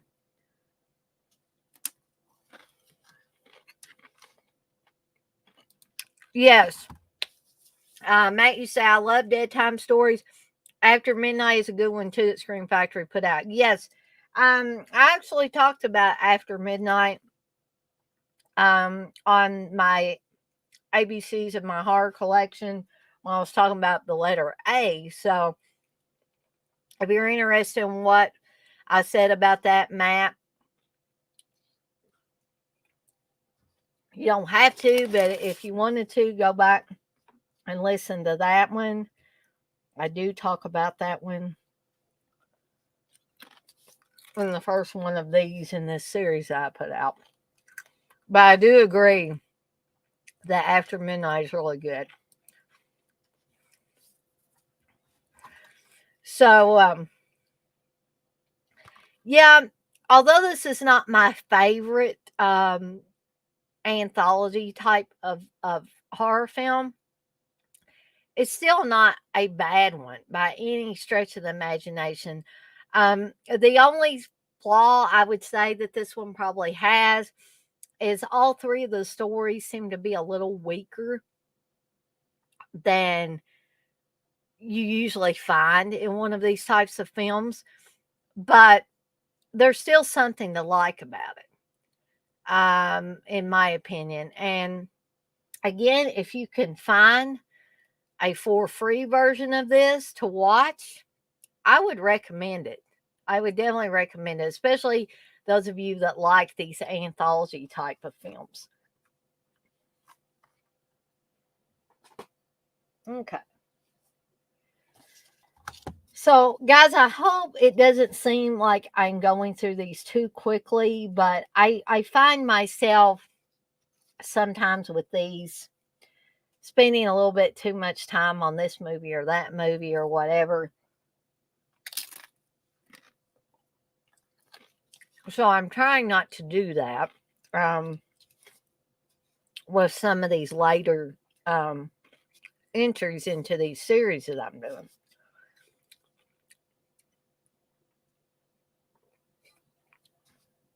So the next one is a Wes Craven film, Deadly Blessing. And it has the tagline, "Pray you're not blessed." And this has Sharon Stone on it, guys. Sharon Stone's at the top of that trilogy of beautiful ladies there. So when a former member of a religious cult dies in a mysterious accident, his wife Martha, played by Maren Jensen of Battlestar Galactica, who now lives alone and close to the cult's church, begins to fear for her life and the lives of her visiting friends. Susan Buckner and Sharon Stone. Strange and deadly events begin to happen. Could she be the target of the evil cult and its fanatical leader, Isaiah, played by Ernest Borgnine?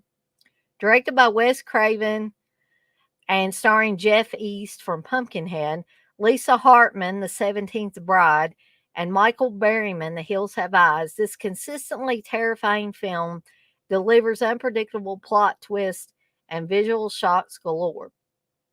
Okay, this is another film that I think Wes Craven did an excellent job with, because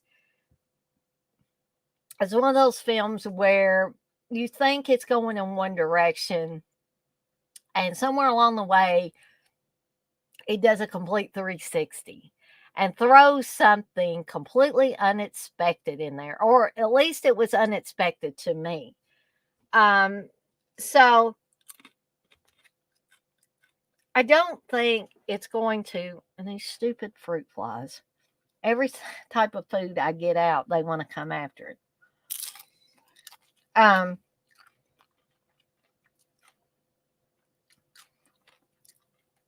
Well, I'm not going to give it totally away. So you're obviously supposed to think that the cult is the reason behind these horrible things that are happening. Okay. From the death of Martha's husband on down. So,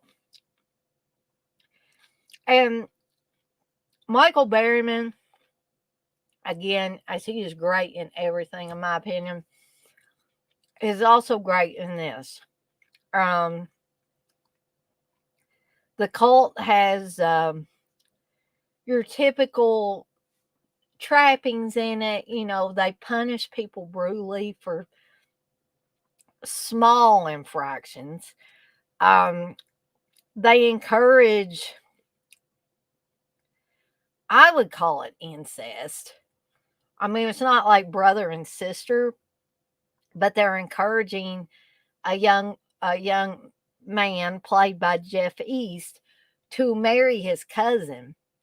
And Steve always tells me, he says, "Well, if it's not like first cousins or anything, it's not, there's nothing wrong with it."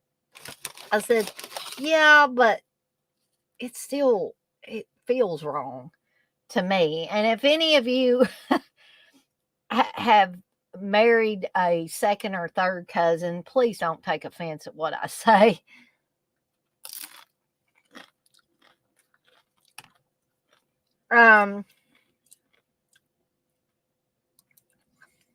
Wes Craven, yes, he is usually awesome. Darren, you said Deadly Blessing I need to rewatch. Remember it just being okay, but that was 10 years ago.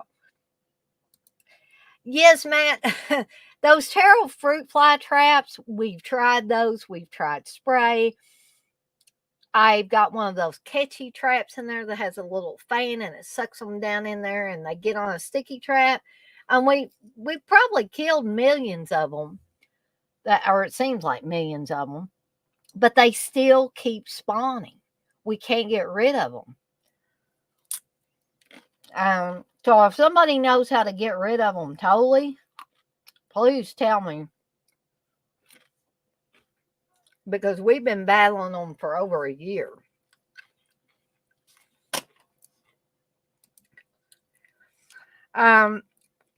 So back to Deadly Blessing. I really like it. It has a really creepy, like I've said about some of these other films, foreboding atmosphere. Has some creepy characters in it. I like the twists and turns along the way where you think you've got it all figured out, and then bam, complete 360. Things change. And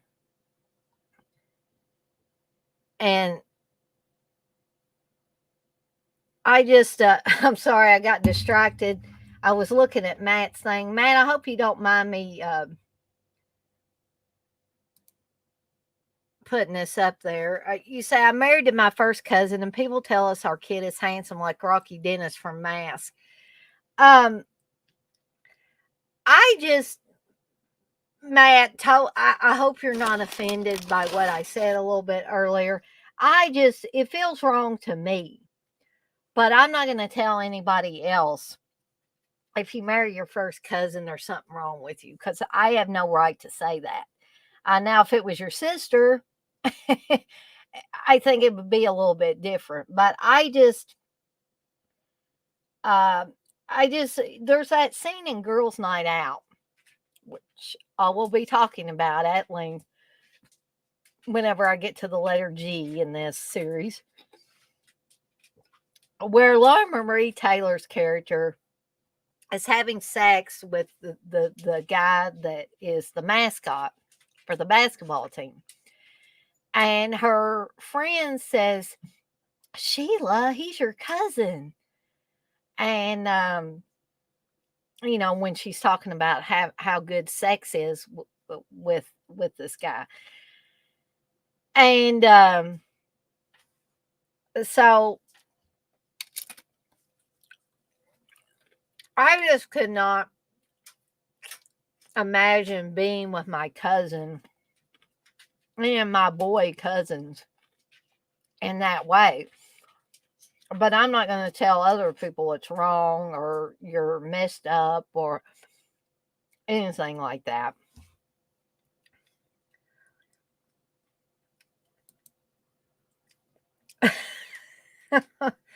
Okay, I'll read that in a second, Matt. Matt, you say, have you tried pouring bleach down all your sink drains? That helps too. We haven't tried pouring bleach down there. I don't like bleach, but I could probably put on a mask or do something where I didn't have to smell it and try that. So you're joking, Matt. You say I was just playing around, not inbred. Well, and I wouldn't call anybody that married their first cousin inbred because I have no right to say something like that.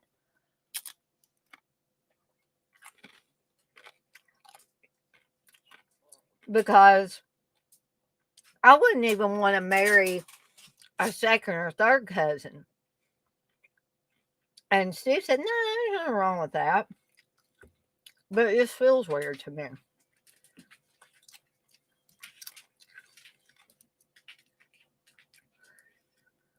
John, you say, sorry, in and out. No problem, John. You say, yeah, I think Carrie is meant more to appeal for a girl's perspective and experience. As a white guy, I'm not sure I'm meant to really relate to it totally.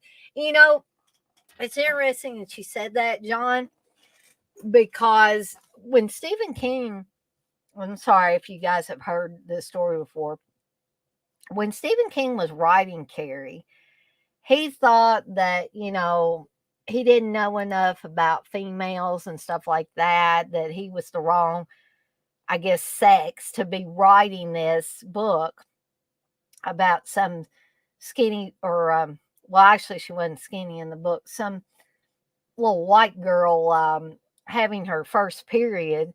and getting made fun of by the other girls in the locker room. And so he tossed the what he had started working on in the trash.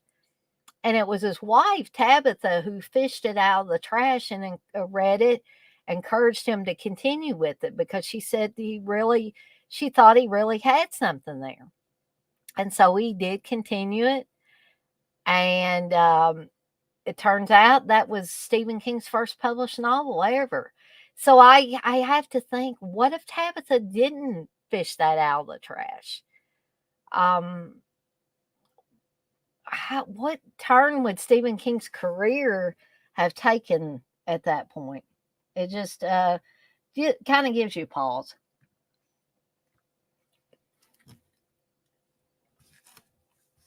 Yeah, I didn't mean to drop drunken or voodoo chicken on that. Oh, Brandon, you did it, didn't you? I know you didn't mean to.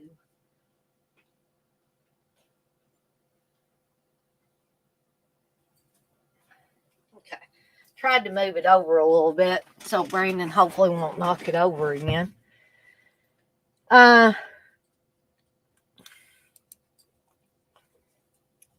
Johnny said, my favorite girl-centric written thriller and horror film is Heathers. I love it. It's just so enjoyable every time I rewatch it. I also love Heathers really well. Yeah, Christian Slater is a fucking psycho in it too. Matt, you said, I just watched 3 O'Clock High and it was awesome. If you liked Heathers, I'd recommend that one. I don't think I've ever watched 3 O'Clock High, guys. It's one I need to watch, though. John says, I love 3 O'Clock High, Matt. It's great. So to finish up with Deadly Blessing before I move on to the next one, I do really like this. And I see, some similar things that were used in the Nightmare on Elm Street and stuff like that. Some of the booby traps that are set up by Martha. The scene where Martha is in the bathtub is very reminiscent of the scene in Nightmare on Elm Street when Heather Langenkamp, Nancy, is in the bathtub. The scene where she gets pulled under by Freddy under the water. So there are several things. It was like for people that have watched both A Nightmare on Elm Street and Deadly Blessing, which keep in mind, Deadly Blessing was before A Nightmare on Elm Street. So actually, he took things from this movie and put them in A Nightmare on Elm Street, not the other way around. But those of you that have seen both movies will pick up on those things, I'm sure.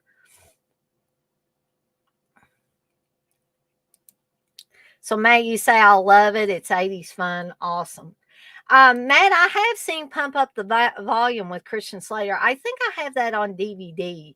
And I remember it being pretty good. I haven't watched it for a long while, though. I probably need to get it back out and watch it again. John, you said Deadly Blessing was not bad. The ending really surprises you based on the initial setup, and what you expect is actually happening. Exactly, John. That's what I meant when I said that, and you may have not heard me say this, that you think this movie is going in one direction, and then somewhere along the way, it does a complete 360 and throws something at you, throws a really big curveball at you, is probably the best way that I can describe this.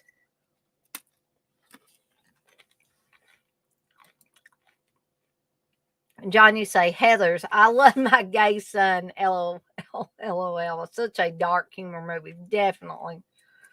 And I don't think, I'll see what you guys think that have seen Heathers.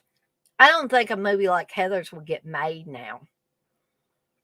Because, wanting to blow up the school, wanting to kill your classmates and make it look like suicide. Kind of, some people could see it as mocking the gay community. I just don't think a movie like that would get made now. It probably wouldn't be understood by people now, but us that grew up in the 80s, we totally get that.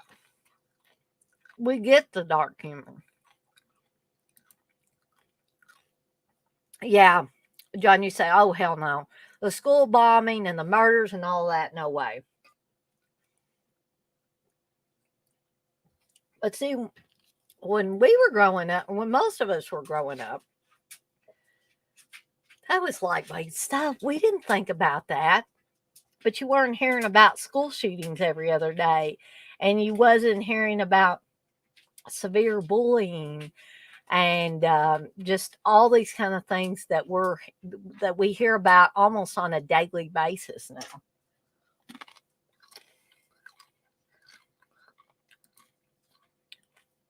Oh yes, Darren. Definitely go get you some rest. It's 3 a.m. there. Yeah. But thank you, and feel free, if you want to watch the rest of the stream when you get time, that's fine. But I'm glad you stopped by for a little bit. I appreciate it. John, you say people would hate it without understanding the story first. People want to hate something before even knowing that it's a story. They're trying to say something. It's not like they're defending it. Yeah. Johnny said, they're not saying we think this way, but people now are so dumb. Well, people now don't have minds of their own. People want to have others think for them. And that's scary. That's very scary and very dangerous to have that mindset. But, people have really become too lazy to think for themselves. They would rather somebody else tell them how to think, who to vote for, what religion they should be or should not be. Yeah, it's just that's scary and dangerous, guys. All I can say about it. Maze, I think people are just scared and don't know how to respond. So they think censoring it will fix everything. Yeah, I get that too, Matt, that people are scared. Um, and why shouldn't you be scared when people are getting freaking death threats for liking a horror movie or not liking a horror movie or whatever? It's ridiculous. John, you say movies used to be here's some vague ideas and things. Think what you will. Now it's like this is what you should be feeling. It's force fed. Yeah, I think that goes along with what I was saying the other night about I'm not homophobic. I'm not transphobic. I'm not biphobic. Whatever you want to call it. I don't hate these people. And I don't have a problem with there being a gay character, a lesbian character, a bi character, a trans character. But to put them in every single television show, just about every movie that's made, just about, when if you've got a reason to put them in there, okay. But now it's like you say it's force fed. Everything that we see and watch, oh, it's got to have, we can't have white characters anymore. It's got to be all black characters. We got to go back and redo everything. We got to redo history. And also, I have nothing against black people. I don't care if you're purple. I'm just saying there's no reason to go back and redo history. What in the hell are you apologizing for? You can't. You cannot fix the past injustices by redoing every movie and every television show and X, Y, and Z, on and on and on to infinity. You just can't. And no matter how hard you try, you will not be able to fix those injustices. The best thing you can do is just move on from those things and try to be a better person than your ancestors were. Okay? I mean, if you're white, try to be better than your white ancestors who were keeping slaves. Okay? But you don't have to go back and redo every freaking movie and television show that's been made.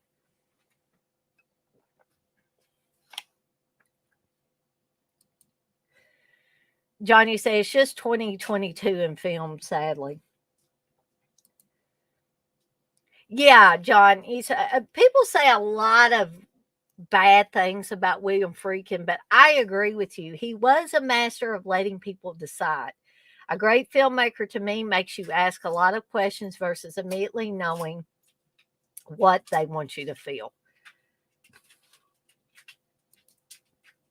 Matt, you said they tried to censor musicians back in the day, then video games, then movies, instead of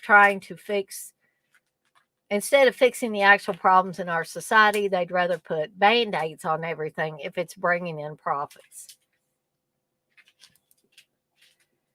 John, you said George Romero and the ending shot in Night of the Living Dead meant more for a statement than anything Jordan Peele will ever do. LOL. George was a genius. Exactly, John. Exactly.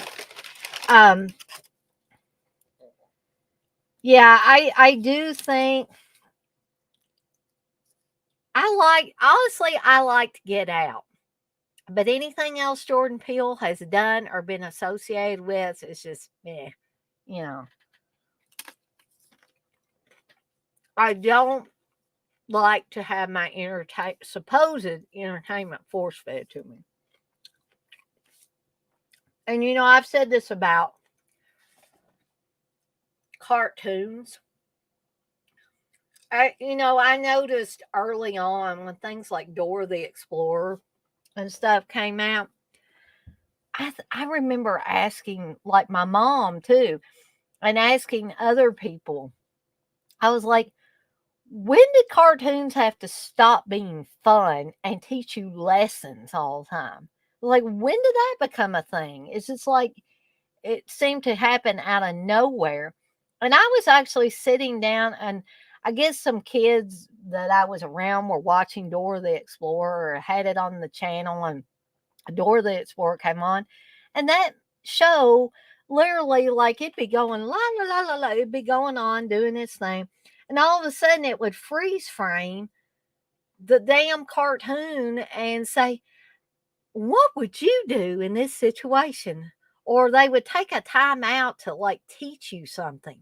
It's like, I wouldn't have wanted to watch cartoons that were trying to teach me something when I was growing up. I wanted to watch entertainment, you know.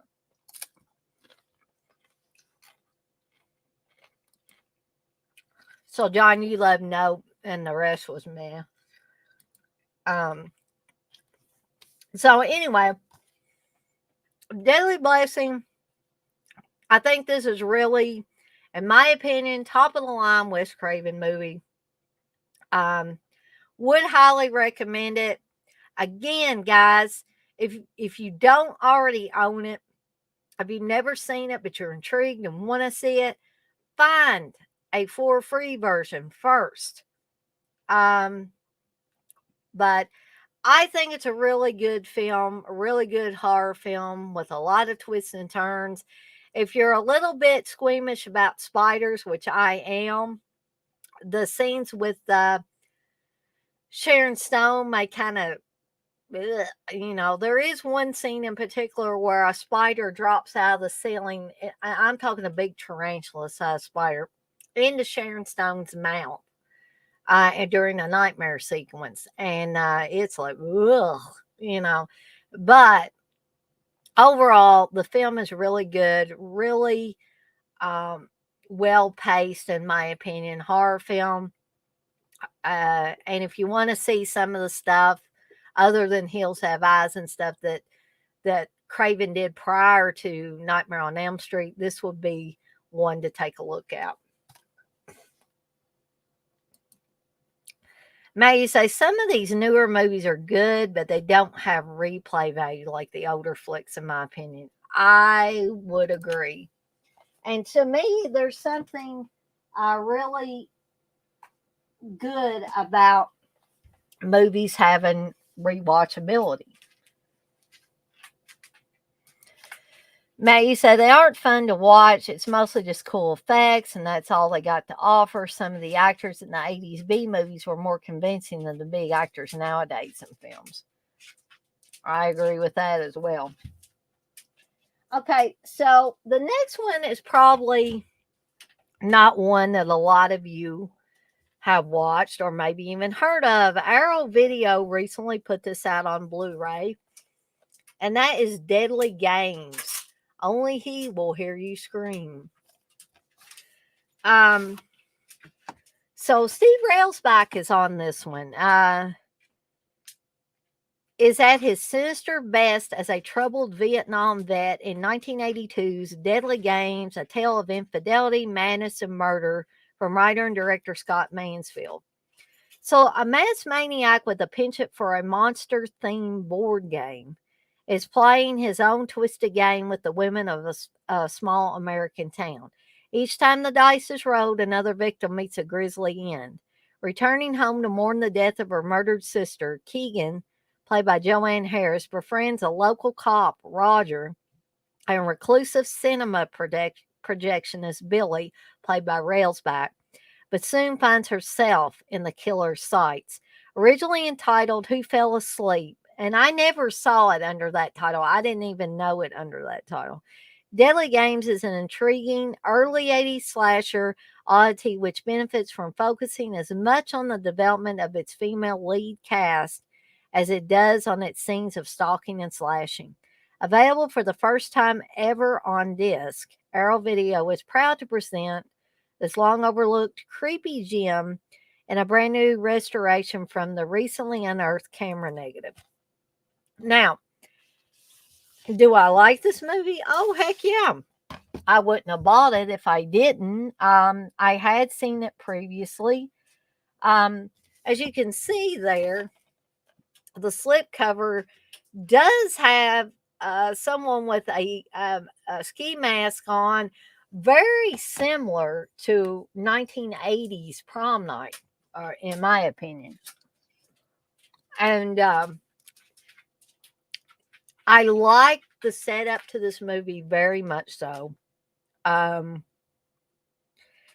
don't really recall this being super gory. It's been a little bit since the last time I watched it. So if you're looking for a really gory movie, probably not the one to go with. The suspense and all of that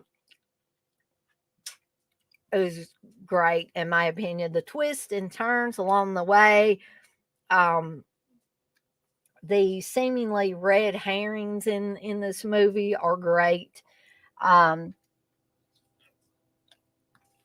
But I will say this film's not going to be for everyone. Again, I think it's a movie that Steve doesn't like too well. Another one that he didn't really understand why I shelled out the money to buy it. Because I watched it a while back. And I've mentioned this before. I used to, back when, does anybody remember Yahoo auctions? Because I used to get a lot of things from Yahoo auctions before I moved on to eBay auctions. And now there isn't even a Yahoo auctions as far as I know. But it was easier to win things without spending a ton of money back when Yahoo auctions was popular, or a little more popular. And so there was a user on Yahoo auctions I'm pretty sure it was Yahoo Auction, that went by the name Blood Wave DVD. And right or wrong, legal or not, they would rip copies of different movies and put them on DVDs or DVD-Rs.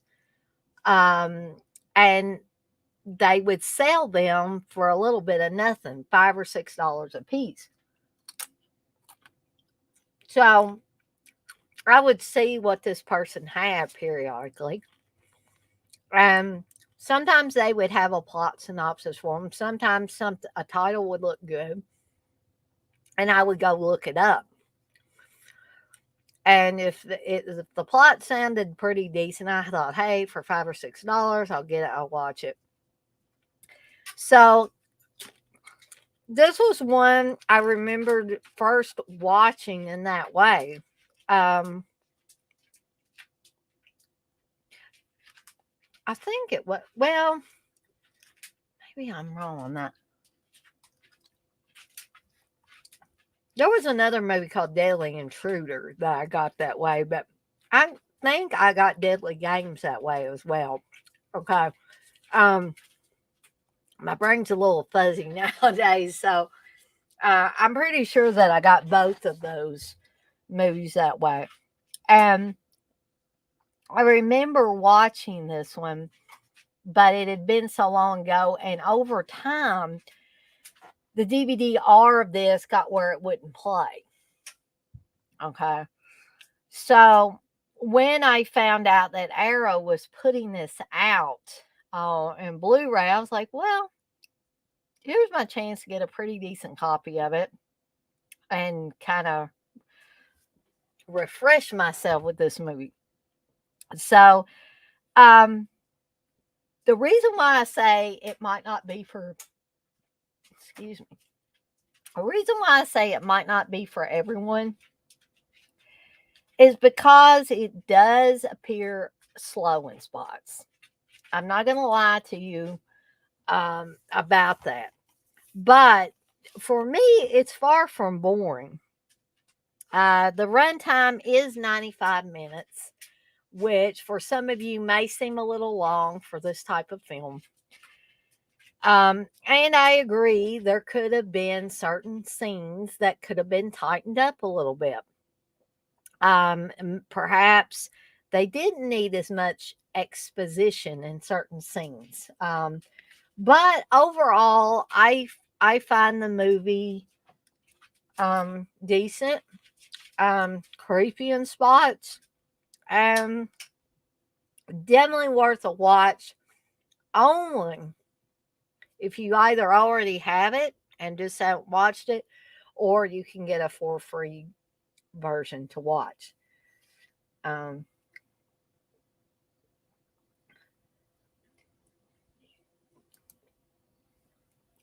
Matt, you say, have y'all seen Edmund from 2005 with William H. Macy? It's a Stuart Gordon film about a guy having like a mental breakdown, and it turns into like a slasher and serial killer movie. I don't think I've seen that one, Matt. Boy, you're recommending all kinds that I want to find. Really, Matt? Bloodwave DVD is still around on Twitter? That is awesome. I got a lot of DVD-Rs from that person, whoever that person may be. Johnny said, this and the Christmas movie confused me, the Home Alone invasion slasher one. Oh, yeah, Dial Code Santa Claus. Yeah, I mean, I could see that, John. Because to be honest, even after several years of not watching this and rewatching it, I was like, what? Wait a minute. What did I just see? Had to run it back a couple of times or so to really let stuff sink in. But I will say that overall, I like Deadly Games.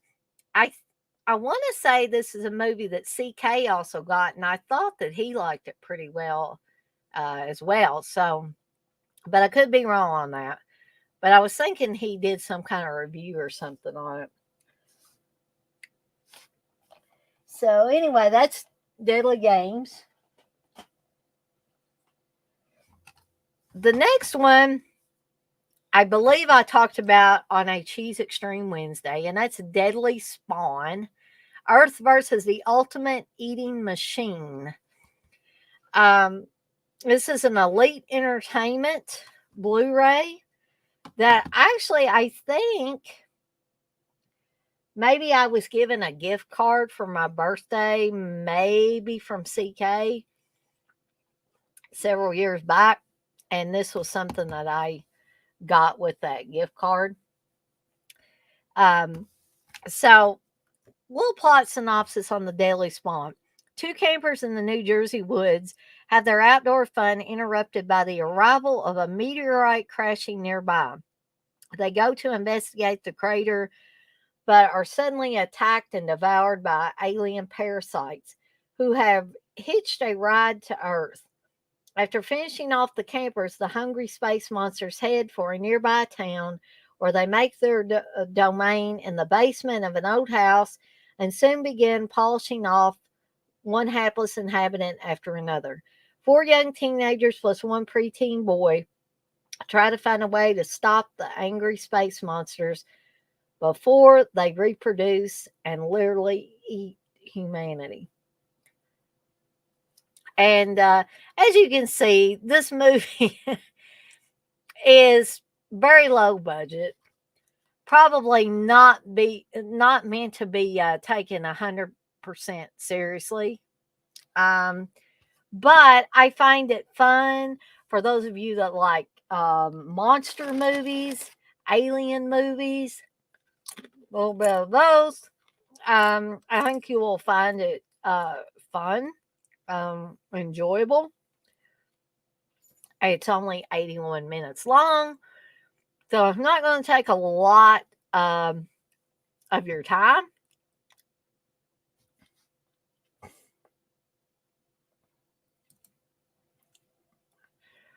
Matt, you say, check out Edmund, you will like it. It's similar to American Psycho, and the guy from Fargo is a psycho killer. Yeah, I'm going to have to check that one out, Matt. Yeah, John, you say it's got the same name, Deadly Game. Yeah. It's got an alternate name, I think.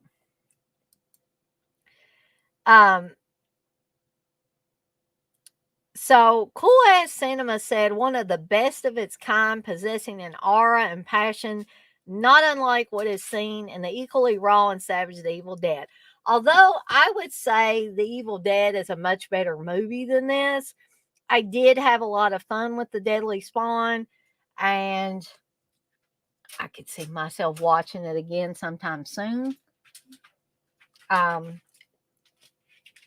So again, if you like monster movies, alien movies, if you like this low budget, schlocky kind of filmmaking, I think you will really, really enjoy it.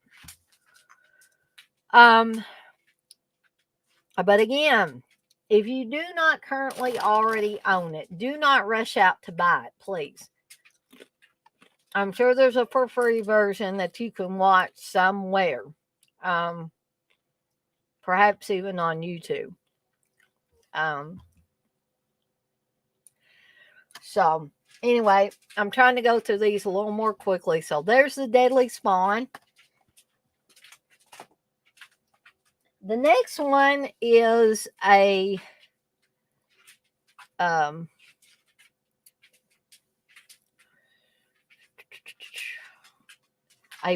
Clark joint, and it's Death Dream.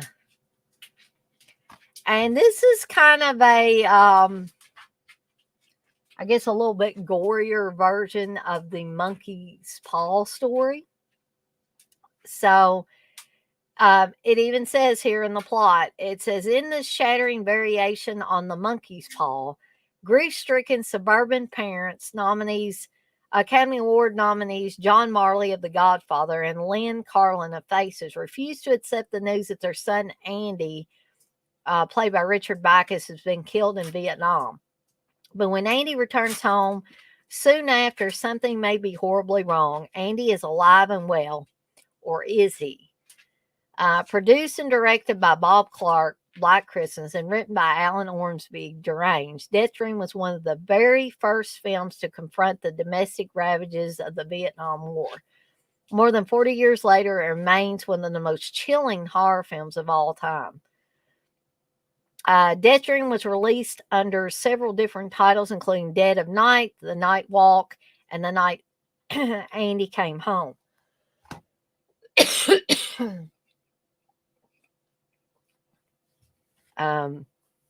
Let's see. And marked the grisly debut of gore effects legend Tom Savini. Keep in mind, this was prior to Friday the 13th. Blue Underground is proud to present this acclaimed zombie shocker in a new 2K restoration from the 35mm negative in its most complete version ever, along with the original and brand new extras exclusive to this release. Blue Underground did put this out. It looks really, really good, although I'm not going to go on and on about the transfer. But it is a very chilling horror film. And I think the majority of this creepiness and chilling atmosphere should be, in my opinion, attributed to Richard Backus, who plays Andy. Because I am not kidding, you guys. This guy goes around when he, shows back up on the doorstep of his parents. And they thought he was, dead, killed in Vietnam. And he shows up, and it almost has a Pet Cemetery like feel for it. So, and this was way before the book Pet Cemetery, and way before, of course, the movie Pet Cemetery came out. But I think both Bob Clark and Stephen King probably both were familiar with the old monkey's paw story. And I'm not saying that Stephen King ripped off Bob Clark or anything like that when he wrote Pet Sematary, because Pet Sematary does have a radically different storyline. But the whole thing about being able to bring people back from the dead, and when they come back from the dead, they're not the people that they were before they died and came back. So, like I was saying, there are scenes in this where once Andy comes back home, he's very subdued, almost like he's in a trance or something. He doesn't talk to anybody. He just moves really slowly. He'll be sitting around in the backyard, just kind of staring off into space. And then all of a sudden he goes berserk and starts trying to eat somebody or something. And it was just totally unexpected. And you never know when he's going to go berserk. It's like he goes back and forth between being almost comatose to being this raving maniac. So, that is the chilling part of this movie. This is the most scary part of it, because you never know when Andy's going to go berserk. At what point Bob Clark was going to push that button and make him just blah, go crazy. So this is a movie that pretty much keeps you on edge and tense, and there's always that sense of foreboding, that sense of danger. Even though you're watching a movie, those feelings, though, are always still there.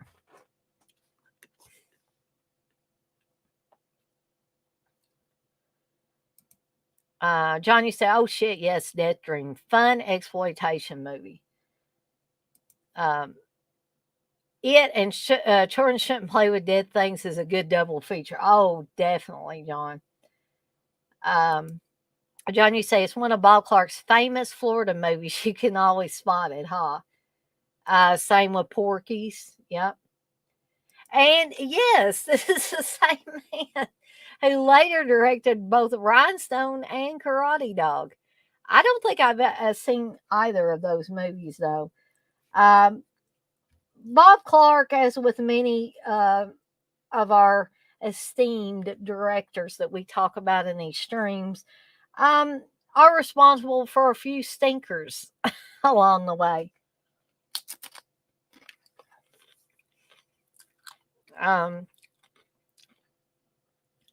Also, something else to remember for you music fans is because Bob Clark pretty much packed his bags and headed to Canada. He's not Canadian by birth, but he moved there at some time along the way.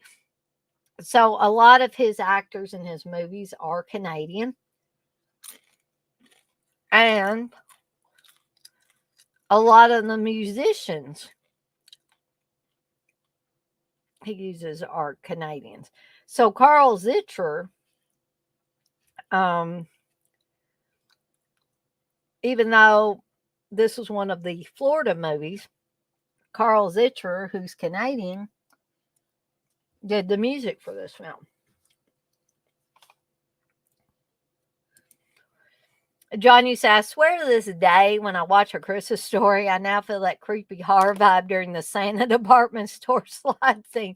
Ho, ho, ho. And that lean to use. Yeah, that is a frightening scene. Hey, Robert Long, you say they got Corey Cunningham's last name from Happy Days TV show. I bet you anything the people who made Halloween Ends. John, you say, as a kid, I had no idea this guy was a horror director. Later on, I'm like, oh, of course. But even as a kid, you could sense that creepiness in A Christmas Story. You certainly could. I always thought that the Santa Claus scene was very creepy. So, again, I feel like Death Dream, even if you've heard of Bob Clark and you know about some of his stuff like A Christmas Story, Black Christmas, Porky's, stuff like that, you may have not heard of Death Dream. You just may not be familiar with it. So I would say if you've seen other Bob Clark stuff, but you've not seen Death Dream, if you can find a for free version of Death Dream, I would say seek it out because this one is a diamond in the rough. This is a gem in my opinion. I need to actually go back and rewatch it again because I remember enjoying this one so much.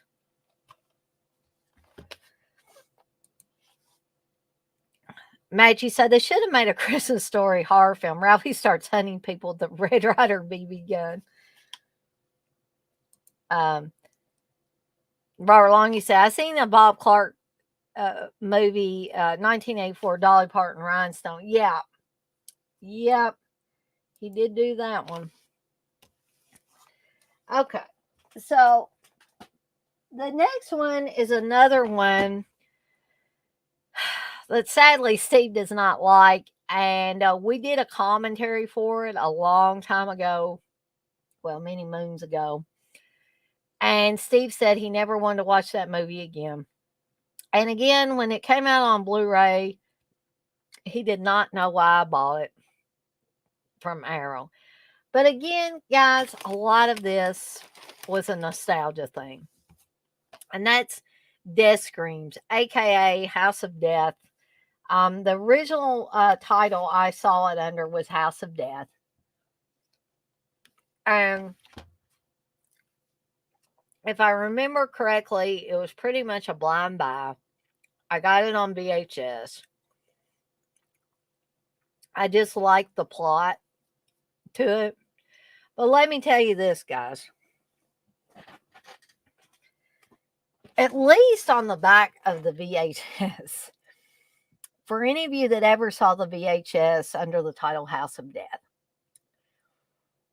you will know that the plot synopsis on the back of that damn VHS doesn't really tell you anything about what this film is going to be about. I don't know who wrote the plot synopsis, why they would write this, but they obviously did not see the film.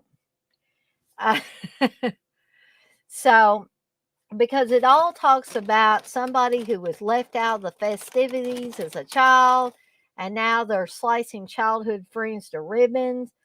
And when you find out who the killer is and stuff, none of this makes sense.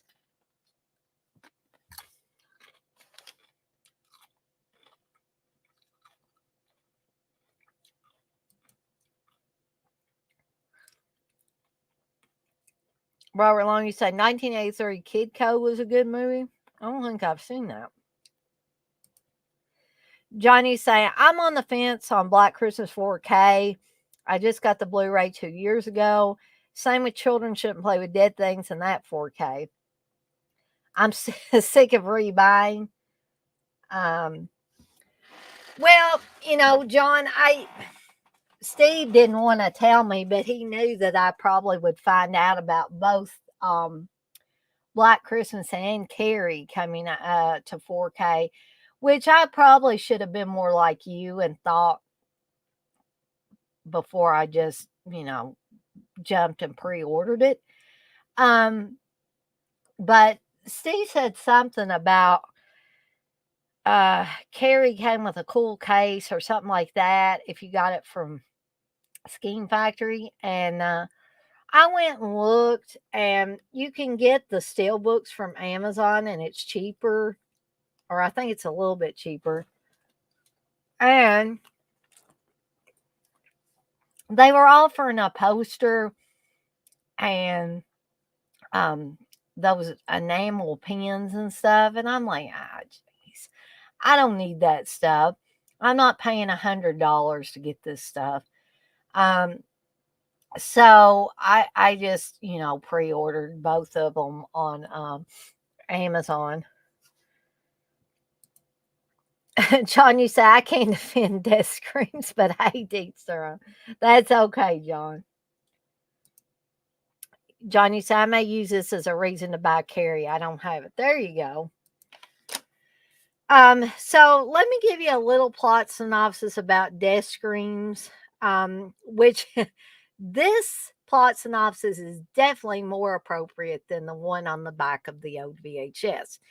So, in one of the most unlikely cinematic pairings of all time, David Nelson, who rose to fame as a child star, playing alongside his real life family in the wholesome TV show The Adventures of Ozzie and Harriet, directs Playboy playmate and adult star Susan Keeger in this body count heavy, long overlooked slice of Southern fried hack and slash 1982's Death Screams. So late one night, a young couple are brutally murdered at a makeout spot by an unseen assailant. Their bodies tossed into the nearby river. As the lifeless lovers drift slowly downstream, the residents of the town silently prepare themselves for their annual carnival, unaware that a machete-wielding maniac with a twisted grudge is lurking in their midst. When a group of teen revelers plan a late-night after-party down in the local cemetery, they unwittingly set the stage for a bloodbath.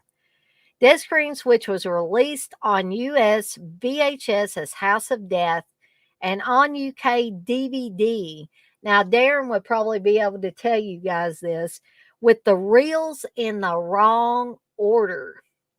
Oozes early 80s regional slasher charm from its every pore, boasting and everything plus the kitchen sink final reel featuring slashed throats, bisected bodies, and exploding heads.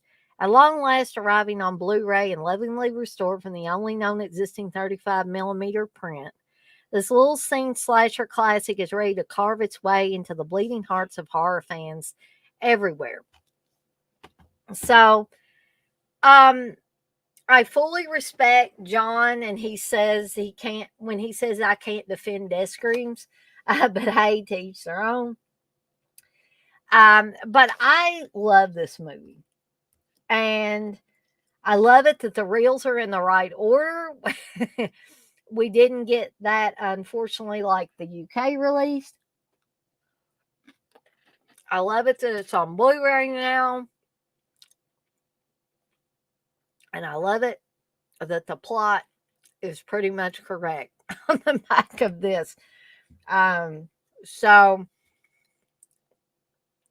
I don't know. I think Death Dreams has everything that your standard slasher film should have. It has great kills in it. It has horny teenagers getting in trouble because they're either one in places where they shouldn't be, or they're doing stuff like smoking dope or having sex or whatever, and not really paying attention to their surroundings, and that gets them into trouble.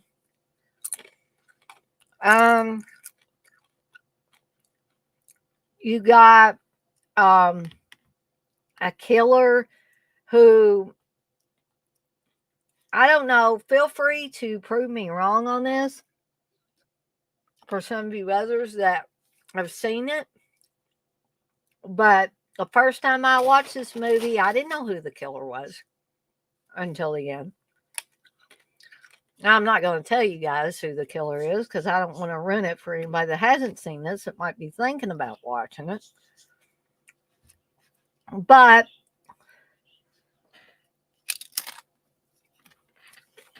I would recommend it. You know, I don't think it really has any slow spots. Like I said, I think it has great kills in it. The only thing that I was ever really confused about, well, actually, there were two scenes I was kind of confused about. Plus, the plot synopsis on the back of the OVHS.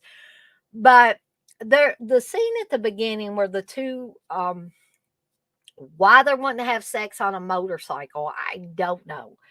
But that's what they're doing. And I never really understood how they were killed because the VHS was always so dark and murky that you really couldn't tell.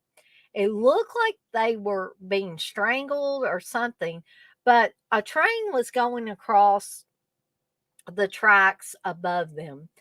And the guy tells the girl basically, it'll be an experience, that you'll remember for the rest of your life, that I guess if they have an orgasm whenever this train goes across the track, that it'll be fantastic. And he pretty much gets her talked into it. And right. And he says, it's coming, it's coming. You hear the train coming. And then all of a sudden they go, like both of them are doing this. And they look really close, really smashed up close together. And I believe there's blood coming out of their mouths. But I could never really understand what was going on there. So thankfully in the Blu-ray, you can tell a little bit more. You can see the wire that's around both of their throats a little bit better. You really couldn't see it at all in the old VHS. And also, if you watch the behind the scenes stuff, and I wouldn't recommend watching that if you've never seen the movie before, of course, but they do tell you that the couple at the beginning are pretty much garroted. Okay. So that explained that for me. The other scene, I don't think I ever really did understand. But there is a mentally disabled young man in this movie. He ends up going to the coach's house at night, I guess, and he's in the garage or something. And the coach comes out to get in his car, and a ball drops down on his car, and he kind of climbs up into a loft area in his garage, and it appears that you see him moving around, and you see a machete raise, and then it comes down. Okay, so we're never really sure at that point if anybody gets killed there, and if they do, who gets killed. It's very, very confusing. So those are two scenes, one of which I was able to figure out, and one I was not. Perhaps I will in time. Maybe if I watch it enough times. But anyway, that's Death Screams. I personally would recommend it, but again, do not rush out and buy it. I'm almost sure you can find it on YouTube or possibly one of these other outlets. Maybe Tubi. Tubi might have it. Oh my goodness, guys. Sorry. But it's kind of good that I'm sneezing now because that's probably going to help my headache. So, anyway, I'm going to move on to the next one.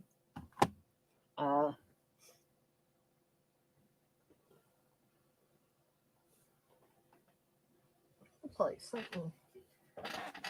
Hold on. Oh, I moved my little astronaut dude, but I left his little, where his feet go in, his little stand on the floor there, and I was looking, and there was this little circle there. I was like, what is that? So I haven't chased all of you guys away. There still are 4 people in here. I'm going to try to go through the rest of these kind of quickly. Maybe only give the plot and a few other things, or maybe 1 or 2 other things about them. But the next one is Death Ship. Death Ship is one, I've said this before, I'll say it again real quickly, is one that I remembered a few scenes about it from when I was a kid, when my parents used to take me to the drive-in.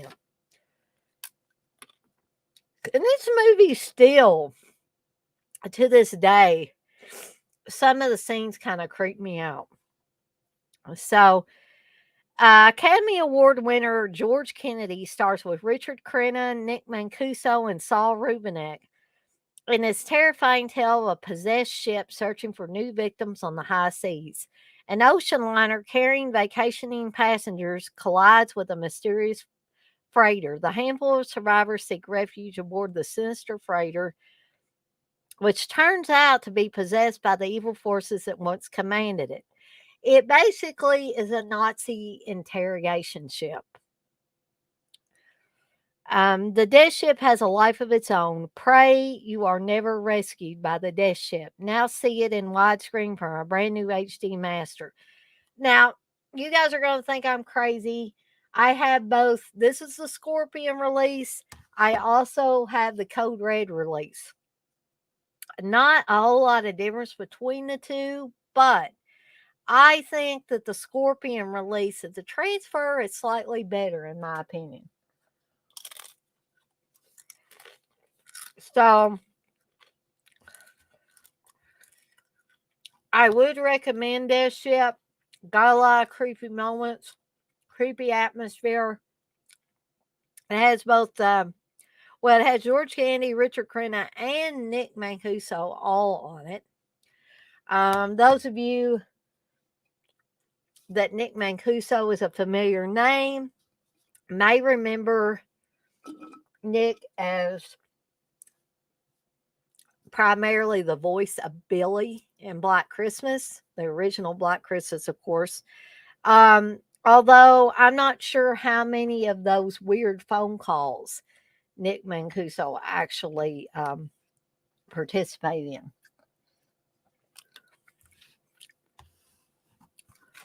Well, that's Death Ship. And the next one, speaking of A Christmas Story, and speaking of Peter Billingsley, we're going to talk a little bit about Death Valley. I don't know. Some people don't like Death Valley very well. And I think, honestly, that this one was one that had to grow on me a little bit. Um, so, a divorcee, her son, and her boyfriend are on vacation in the beautiful but deadly Death Valley. What starts out as an ordinary leisurely trip turns into a nightmare when they happen upon a murder and find themselves pursued by a maniac. Starring Paul Lamont from Puppet Master, Catherine Hicks from Child's Play, Stephen McCaddy, The Tall Man, and Peter Billingsley, A Christmas Story.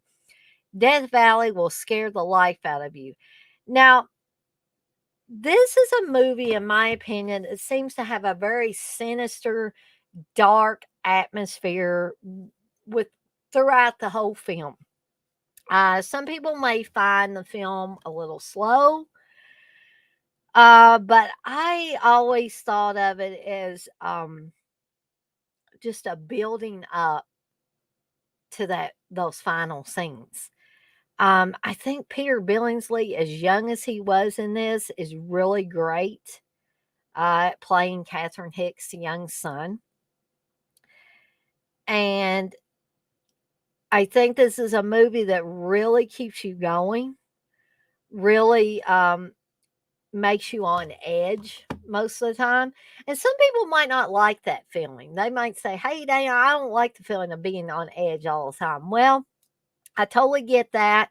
And if that is the case with you, if you don't want to be, like this all the time, or, looking behind you because the stuff is making you feel like, you're hearing a sound behind you. Could it be this, those feelings when you watch some of these movies.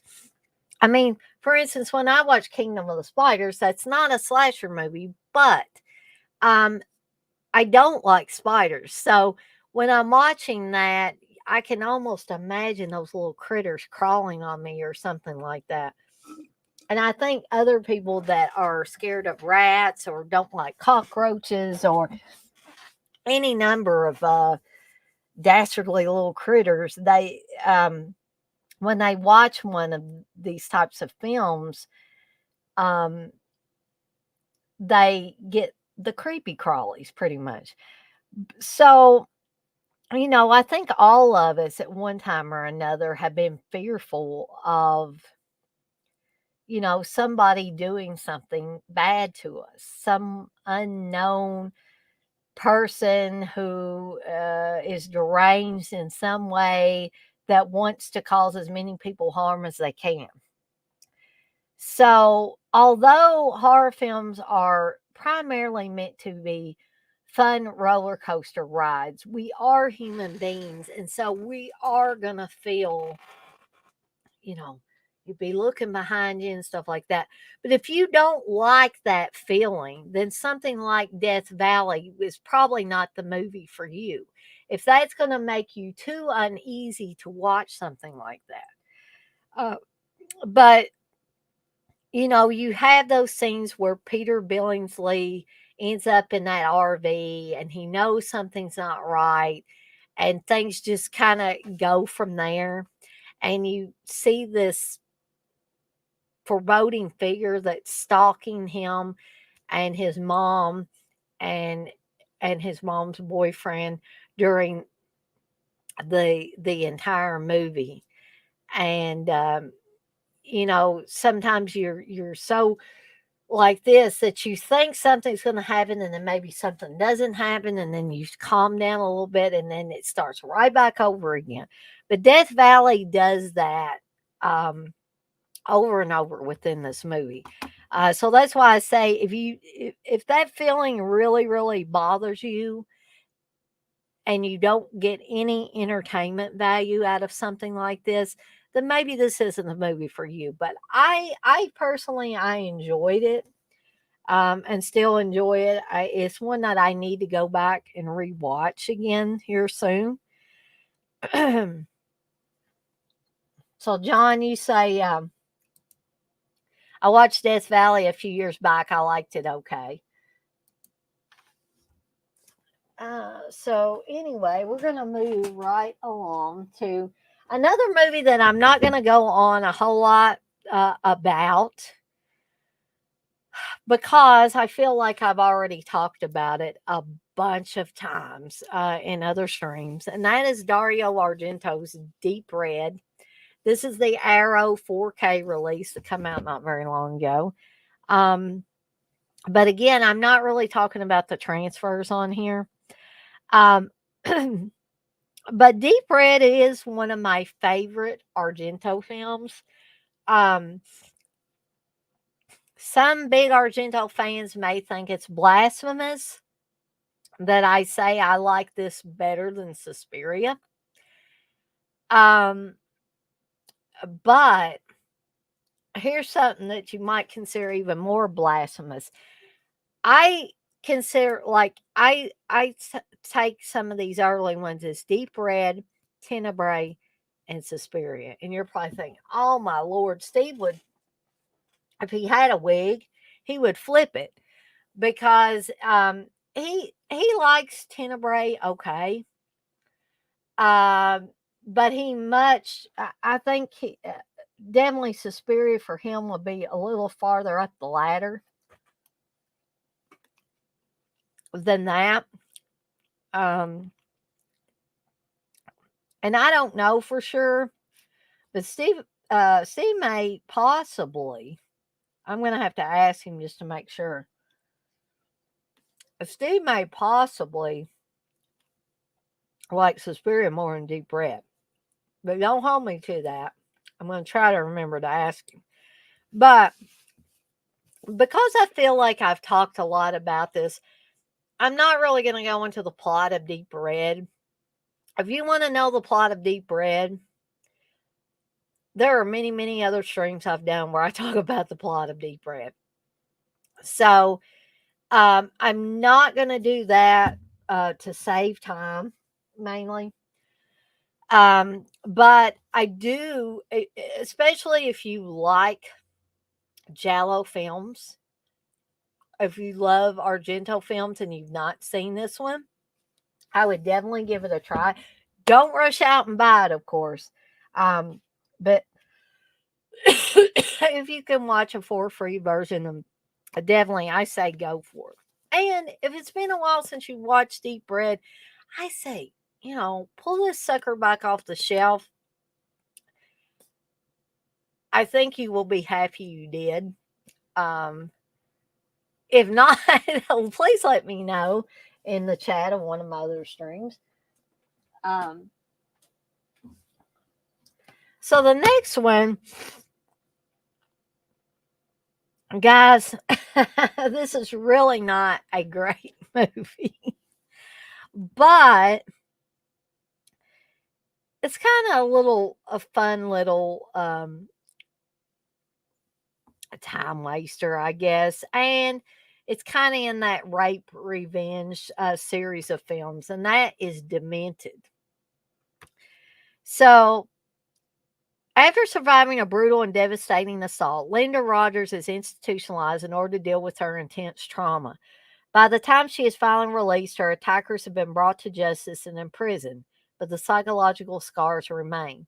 Tormented by visions of her attackers and mistreated by her philandering husband, Linda is pushed over the edge when she encounters 4 young men whom she confuses with the men who assaulted her. Consumed with madness, Linda attempts to enact a bloody retribution for the disgusting crimes committed upon her, and no one is safe in this shocking 1980 exploitation film in the tradition of I Spit on Your Grave. Now, I would not consider this in the tradition of I Spit on Your Grave per se.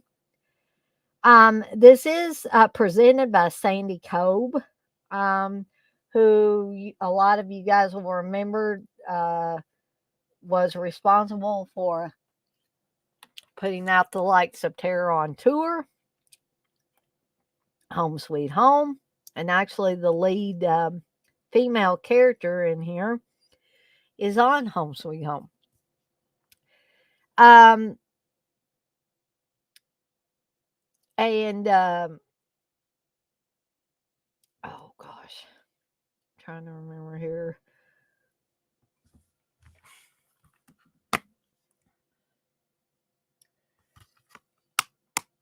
And I'm completely forgetting. Hold on here.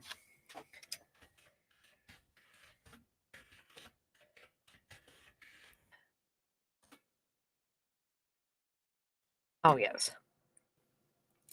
This has Harry Reams in it. The porn star Harry Reams. Um, so another thing that Sandy Coe was responsible for producing was the movie To All a Good Night, directed by David Hess, which also has Harry Reams in it as a pilot. So, um,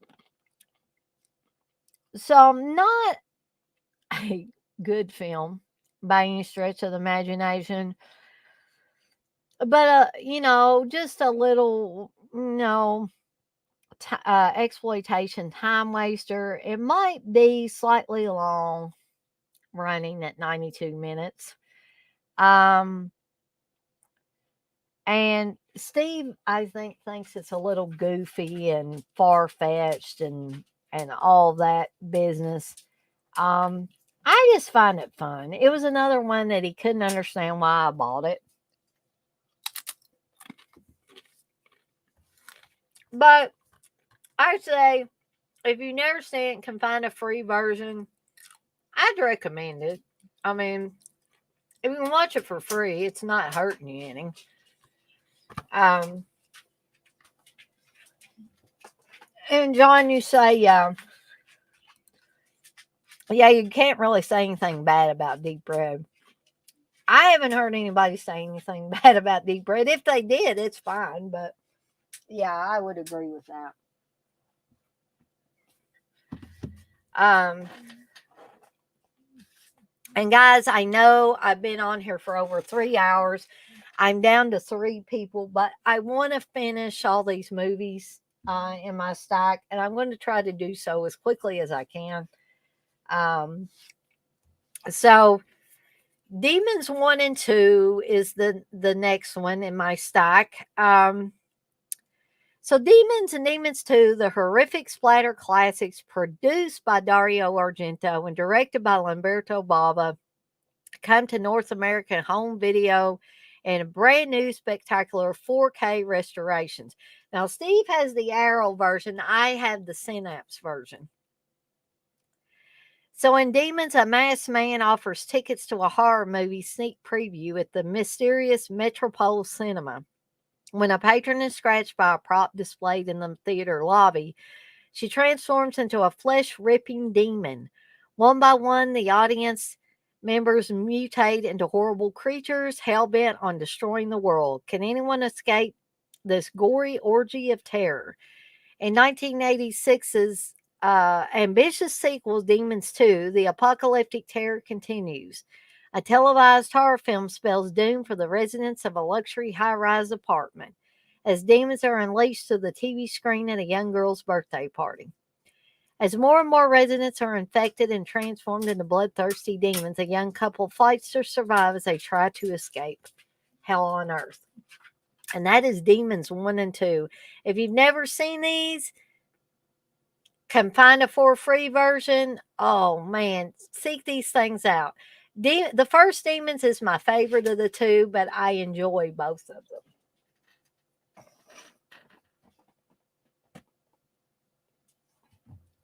them. Okay. So the next film is Deranged. Um, Written by Alan Ormsby.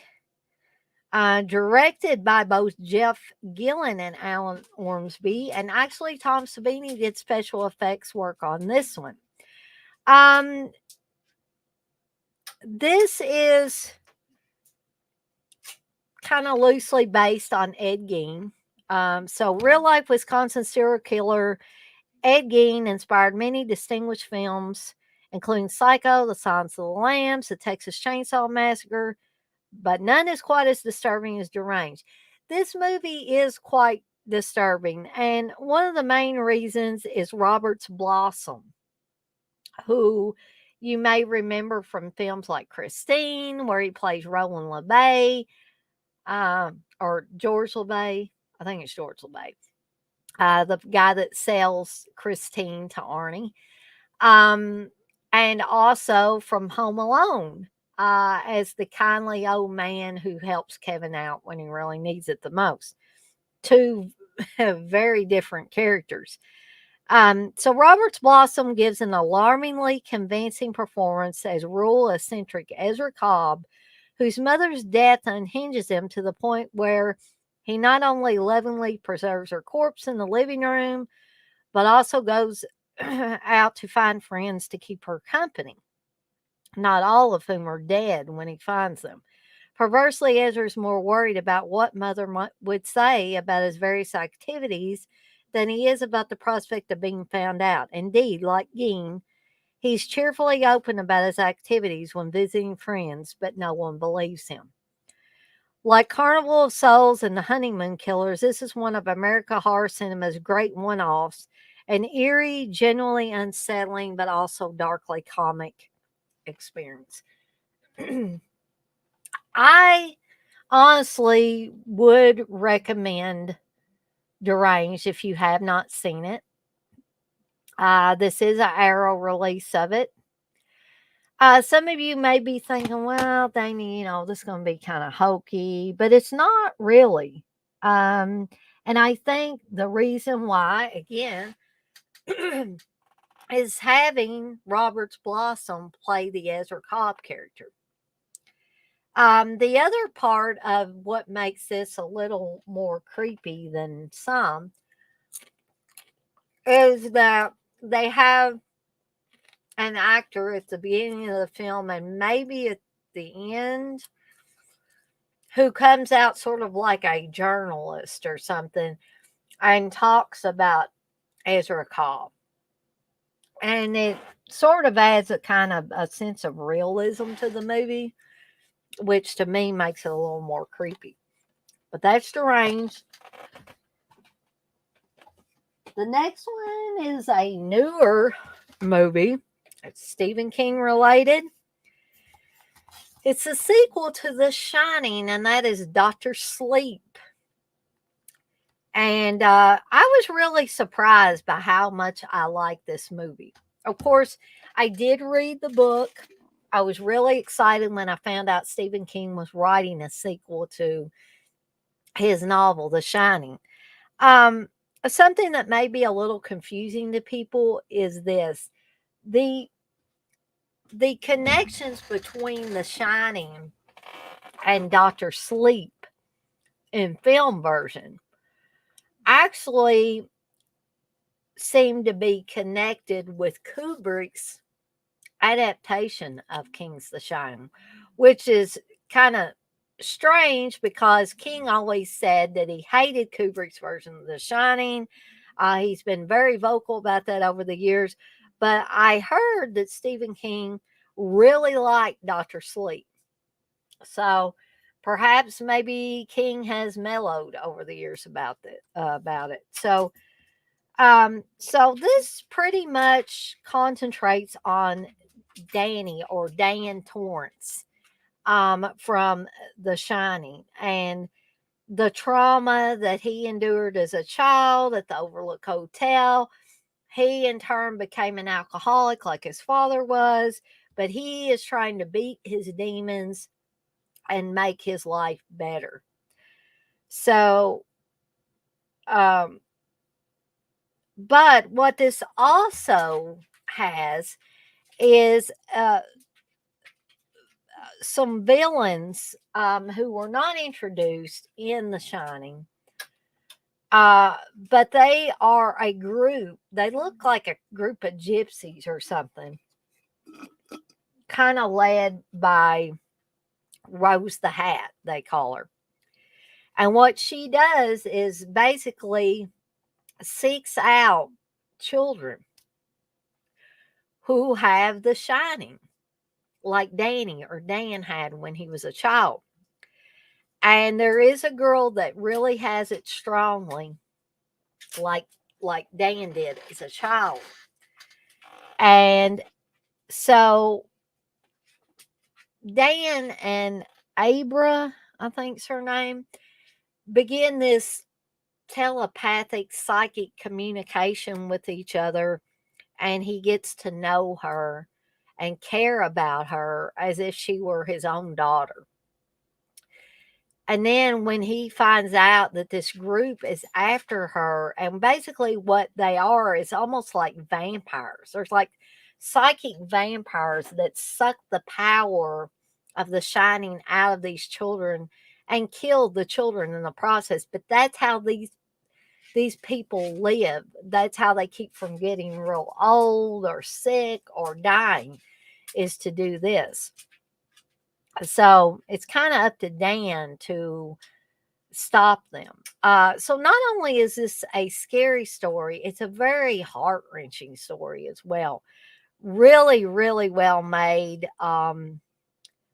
I would highly recommend it if you have not seen it. Again, try to find a for free version before you plunk down your hard earned money. But I really, really like this one, guys. So, the next one is a killer doll movie. They walk, they talk, they kill.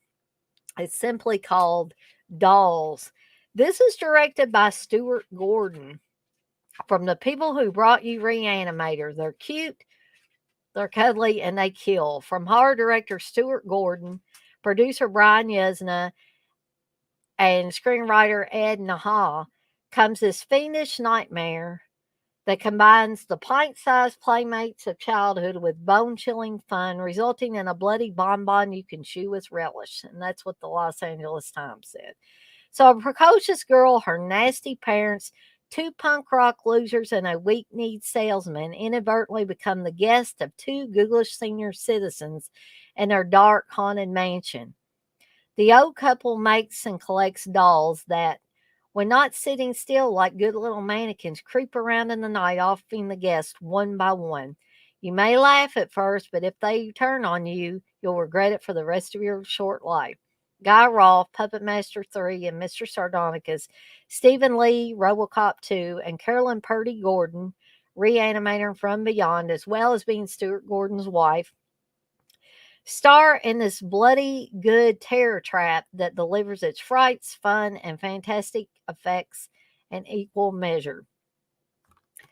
Fun little movie. That's all. That's all I'm going to say. But again, don't spend money on it if you don't already own it. Try to find a for free version first. Okay. So the next one is one that I did a watch along for not very long ago. You've also heard me talk about it on probably more than one stream, but that's Don't Go in the House. So, I'm going to read the plot synopsis really quickly. Danny Kohler is sick, very sick. He was cruelly abused as a child by his mother. He is 27 years old now, and his mother is dead. Her death changes him. A long dormant psychosis is brought to life. He methodically prepares his revenge. His first victim is a beautiful young girl. He burns her alive in a metal room he has built for vengeance. He cannot stop killing once he's committed his first gruesome murder. Okay, I just want to say one thing, guys, in case you haven't heard this before. The first burning is one of the most realistic looking burn effects for this time period I have ever seen. And it was very simply shot. It was done with mirrors, but if you don't believe me, find a for free version of this movie and watch it. it really, that first burn scene, and that's mainly the only actual burn scene you get to see. The other ones are like the after effects of burnings, but um and there is one scene in a disco where girls he pushes a candle into this girl's hair and her hair and face gets burned. Um so he keeps the horribly charred corpses in the house with him, dressed in his mother's finest gowns. He shares his feelings and thoughts with them in a way he never could with living people. But suddenly, a form of conscience begins causing him nightmares and hallucinations. Donnie Kohler is lost in the terror of his own life, and the final revenge comes from his victims, which is sort similar to a maniac in a lot of ways. So,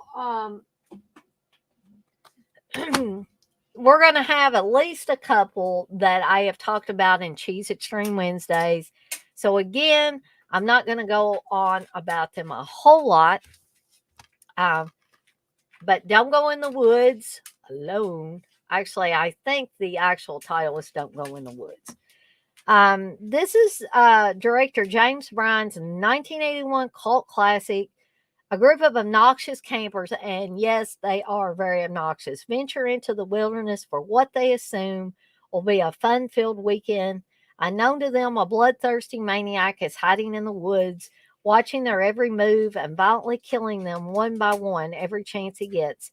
Filled with lo fi gore effects and black humor, Don't Go in the Woods remains one of the quintessential regional slasher films of the early 80s and is coming to Blu ray for the very first time, newly restored in 2K from the 35 millimeter inner positive and loaded with extras. This is a Vinegar Syndrome release. And the reason why I have this is because my dear husband accidentally bought the movie twice and ended up giving me his old copy. So, yeah, fun little cheapy slasher film. Don't be expecting Citizen Kane with this, guys, but I don't think you are going to be expecting Citizen Kane with most horror movies. Very super low budget, but fun, in my opinion. Um, the next one, we're really getting down to the end of this stack here.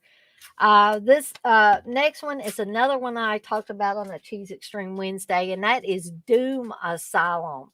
This is an Arrow release as well. Guys, not a good film in any way, shape, or form, but it's wacky and it's fun, and it is a horror film. So, if you thought that Sex in the City 2 was a stomach churner, you ain't seen nothing yet. Long before playing one of Carrie Bradshaw's best gal pals, actress Kristen Davis found herself up against an altogether different kind of horror in 1987's Doom Asylum, a riotous mix of gore, gags, and goth girl groups galore. When a group of horny teens winds up on the grounds of a creepy abandoned asylum, they think they found the perfect place to party. Little do they know that the inside of the building's crumbling walls lurks a freakishly deformed maniac, driven to madness by the tragic loss of his fiancée. With an array of grisly surgical tools at his disposal, it's only a matter of time before the youngsters start to meet various splattery ends at the hands of the ghoulish coroner.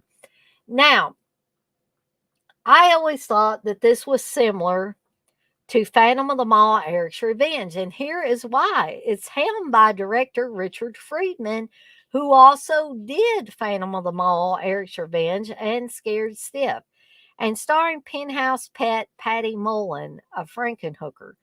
Doom Asylum combines outlandish gore and a wisecracking villain to create one of the most wildly entertaining blood-spattered slashers of the late 80s. So again, not a great movie in any way, shape, or form, but just a fun little time waster. It's wacky, it's bloody, and hell, it's only 79 minutes, so you're not going to waste a lot of time with it either. And that is Doom Asylum. The next one, we're almost to the end of this stack, guys. We got two more after this one, and I will officially be done with the letter D in this series. So, the next one is a Christmas themed horror film. It's The Dorm That Dripped Blood, or Death Dorm, or Pranks. This movie has had many titles, and it does have Daphne Zuniga very briefly in the film.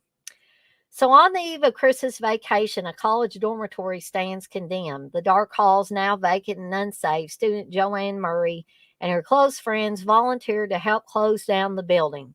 Unaware a psychopathic lunatic is hiding in the shadows.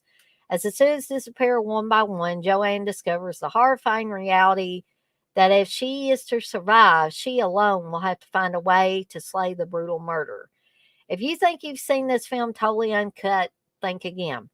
Synapse Films is proud to present The Dorm That Dripped Blood in a never-before-seen alternate version containing additional scenes that send to gore sequences and a different sound mix. This transfer was created from the only existing 35mm answer print of the original director's cut, entitled Death Dorm, a version of the film thought to have been lost for 30 years. Okay. 88 minutes long, under 90 minutes. I find this one, again, a hell of a good time.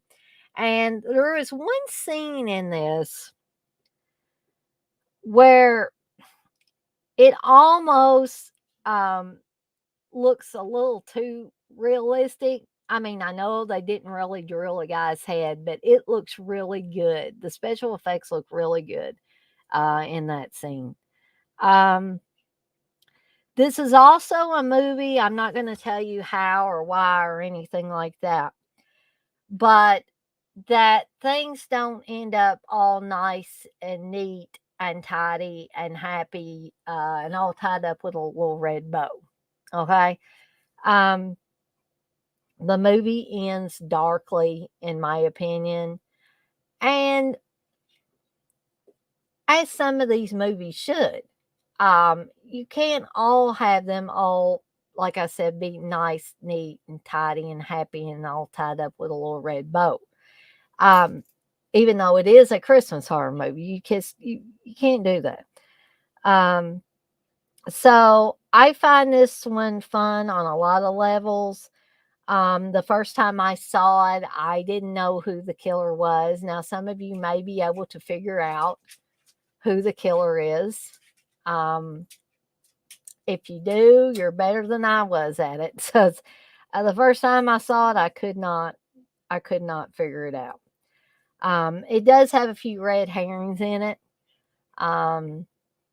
But to be honest, even though I couldn't figure out the first time I watched it who the killer was, I don't think the red herrings are created in such a way or shown in such a way that you're really going to think that they're the one that's doing the killing. But I could be wrong. So anyway, that's The Dorm That Dripped Blood. And now we're down to the last two, guys. This next one is going to be what people refer to as an American giallo. And this is Brian De Palma's Dressed to Kill, which I will soon be getting on 4K in about another week or so. And it is a Criterion release like this. And you guys are probably thinking, geez, Louise, now you got the damn Blu-ray and Criterion. You don't need the 4K. Well, maybe not, but I'm getting it anyway. So Brian De Palma ascended to the highest ranks of American suspense filmmaking with this virtuoso, explicit erotic thriller, and once tongue-in-cheek and scary as hell. Dressed to Kill revolves around the grisly murder of a woman in Manhattan and how her psychiatrist, her brainiac teenage son, and the prostitute who witnessed the crime try to piece together what happened while the killer remains at large. With its masterfully executed scenes of horror, voluptuous camera work, and passionate score, Dressed to Kill is a veritable symphony of terror, enhanced by vivid performances by Angie Dickinson, Michael Caine, and Nancy Allen. And also, Keith Gordon is in this movie as the brainiac teenage son. Um, I love, love, love, love, love this film, with the exception of Angie Dickinson's character, who, thank goodness, and Angie Dickinson, if you ever see this, I am sorry. But I just totally did not like her performance in this movie. It's the only thing about the movie I didn't like. I thought her acting was cheesy. Perhaps Brian De Palma told her to act like this. And the idea of the wife that is not getting satisfied by her husband, and she goes looking for sex, for hot, steamy, dirty sex in art museums, and then ends up having sex with a guy and finds out he's got an STD. And it's just all that stuff I really thought was kind of pointless. I didn't need to know about her sex problems and how she had fancies of being taken by force and all this. I really didn't need all that. And I just didn't think Angie Dickinson carried this character off very well at all. Um, and perhaps that wasn't Angie Dickinson's fault. I don't know. Maybe it was Brian De Palma's fault. I don't know what direction he gave her, if any, with this character. But she was the only thing I didn't like about it. So I was glad when she exited the film quite quickly. And again, if for some reason Angie Dickinson was that, if she's still living, if she was able to watch my live stream or came across my live stream, please, Angie Dickinson, I don't know the full story about you being in Dressed to Kill. So please take what I say with a grain of salt. So, anyway, that is Dressed to Kill. Now, the final movie is also one that I covered on one of my Cheese Extreme Wednesdays. So I'm not going to go into really deep detail about it either. But I think the title pretty much says it all. Hey, John's still in here. I haven't lost everybody yet. John, you say, yeah, it's kind of weird. De Palma loves throwing that erotic stuff in there. LOL. Probably some of that. His knife is his penis and frustration type of overthinking. LOL. No doubt that's coming into play.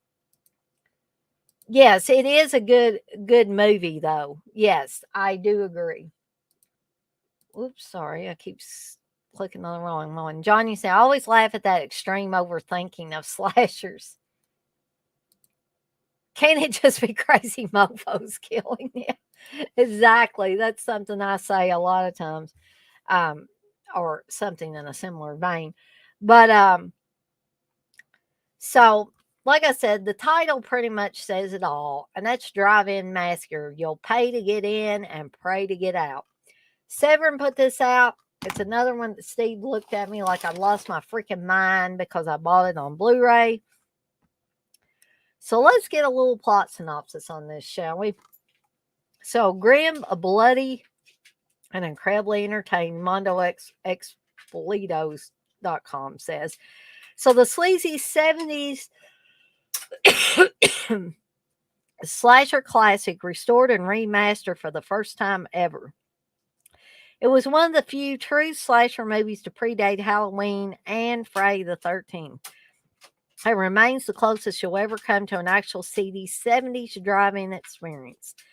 It's a hot summer night in Southern California, and the local Passion Pit is packed with patrons. But when a sword-wielding psycho begins carving up customers, it'll unspool a grubby cavalcade of creepy carnies, peeping perverts, graphic decapitations, and an ending you have to see and hear to believe. John F. Goff from The Fall, Bruce Kimball, Love Camp 7, and co-writer George Buck Flower, Back to the Future, and a ton of other movies. Star in this nasty slab of 70s sleaze directed by adult film and episodic television veteran Stu Seagal, Insatiable, now packed with all new special features and restored from the original camera negative, recently discovered in the ruins of the Skyview Drive-In movie theater near Oxnard. Theater of Guts said it's grimy and dirty 70s exploitation nirvana. Okay, not a good film, guys, in any way, shape, or form. I'm not going to lie to you. But this one kind of fits what John was saying. Can it be just crazy mofos killing? Yes. In this movie, some crazy mofo with a sword is beheading people at the drive-in. And one of my favorite scenes, and oh gosh, Brandon, he knocked over my whole stack of movies. Okay, I knew that was going to happen. Hold on a second, guys. I'm going to pick these up before he keeps walking all over. Brandon, did you really have to do that, buddy?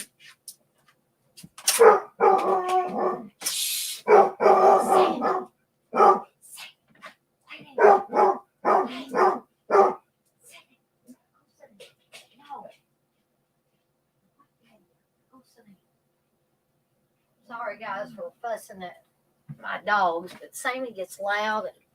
The later it gets, then he wants to get loud, and then he's going to wake Steve up. But one of my favorite scenes, and this is actually, I believe,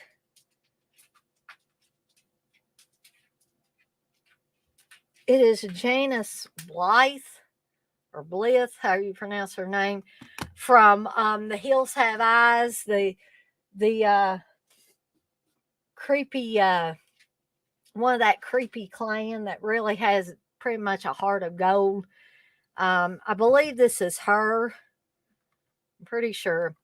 But anyway, one of my favorite killings in this movie happens near the beginning of the film, where a couple comes to the drive-in and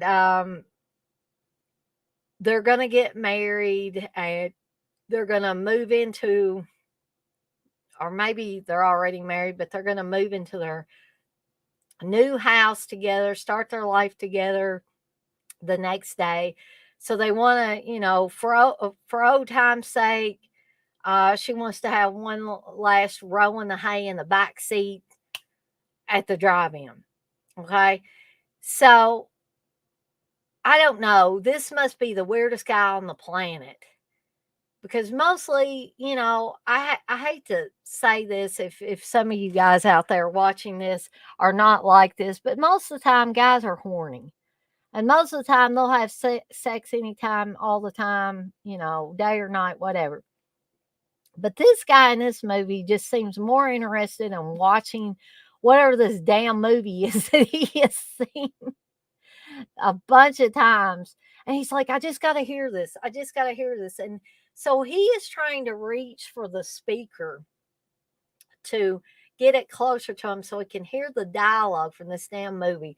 Meanwhile, his woman is wanting to have sex with him eagerly, and he's totally not interested. He's like, wait a minute. I want to hear this. I just want to hear this one thing. So he ends up like reaching all the way outside the window with his head out, clearly outside the window. He's trying to pull the speaker off the pole into the car. She's pulling on him to try to get him back in the car. She's like, Alan, I think that's come on back in here, please. And so then out of nowhere comes the sword down on this guy's neck. And just flash, blood goes everywhere. The head falls off. And when the woman pulls the body back in there, she sees that he's been beheaded. And then this happens to her. She basically, the sword goes in her throat and she's like, and then she falls out of the car door comes open and she just falls out. This was the big scene that I always remember being on the covers of this. The first time I saw this was at a video rental store, and that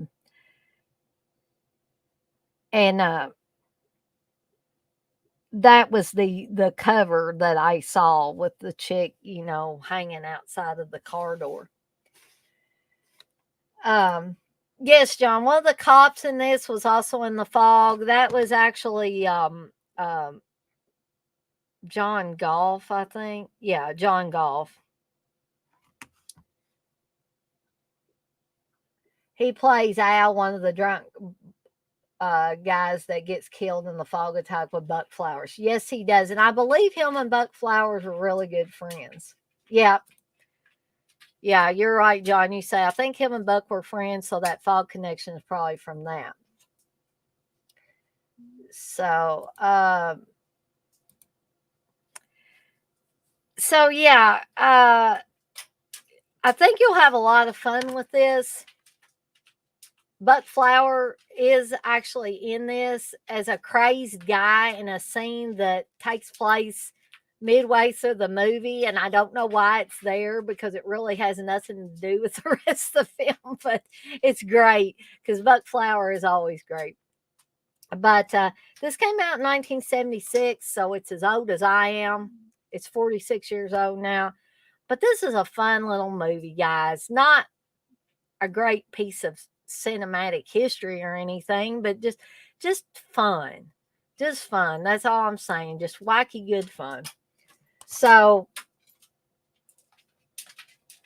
I have officially, and we do have 5 people in here, although John's the only one that's been chatting with me for a while now. So thank you, John, for being in here most of the time with me. You say Buck Flower's biggest move is Back to the Future as a bum, I think. He was like the bum like character in a lot of movies. He was like that in They Live and several other movies. Yeah. But yeah, I want to thank everybody that was in here with me tonight for over 3 hours, 3.5 hours. While I talked about these movies. Now, the next one I do will be the letter E. I've already looked at my movie shelf. There's not nearly as many E's as there were like D's and C's. So it may be more like the A show that I did, maybe a little bit less than that. So for those of you that don't like the super long shows, you may want to tune in for the letter E, which will be the next one I do. I don't know, depending on how I'm feeling tomorrow. I do have a busy day. There's several things that I've got to do, and I have that phone interview tomorrow as well. So barring feeling bad or anything really tiring me out tomorrow, I probably will do the letter E tomorrow for the horror movies, horror ABCs of my collection. So, again, I want to thank everybody for joining me tonight. If you didn't get to watch the whole thing, it will be up on YouTube. It should remain on YouTube. So, if you want to watch it at a later time, that is cool. So, with all of that being said, I am going to skedaddle on out of here for the night. And I will see you guys on the flip side. Y'all have a good night now.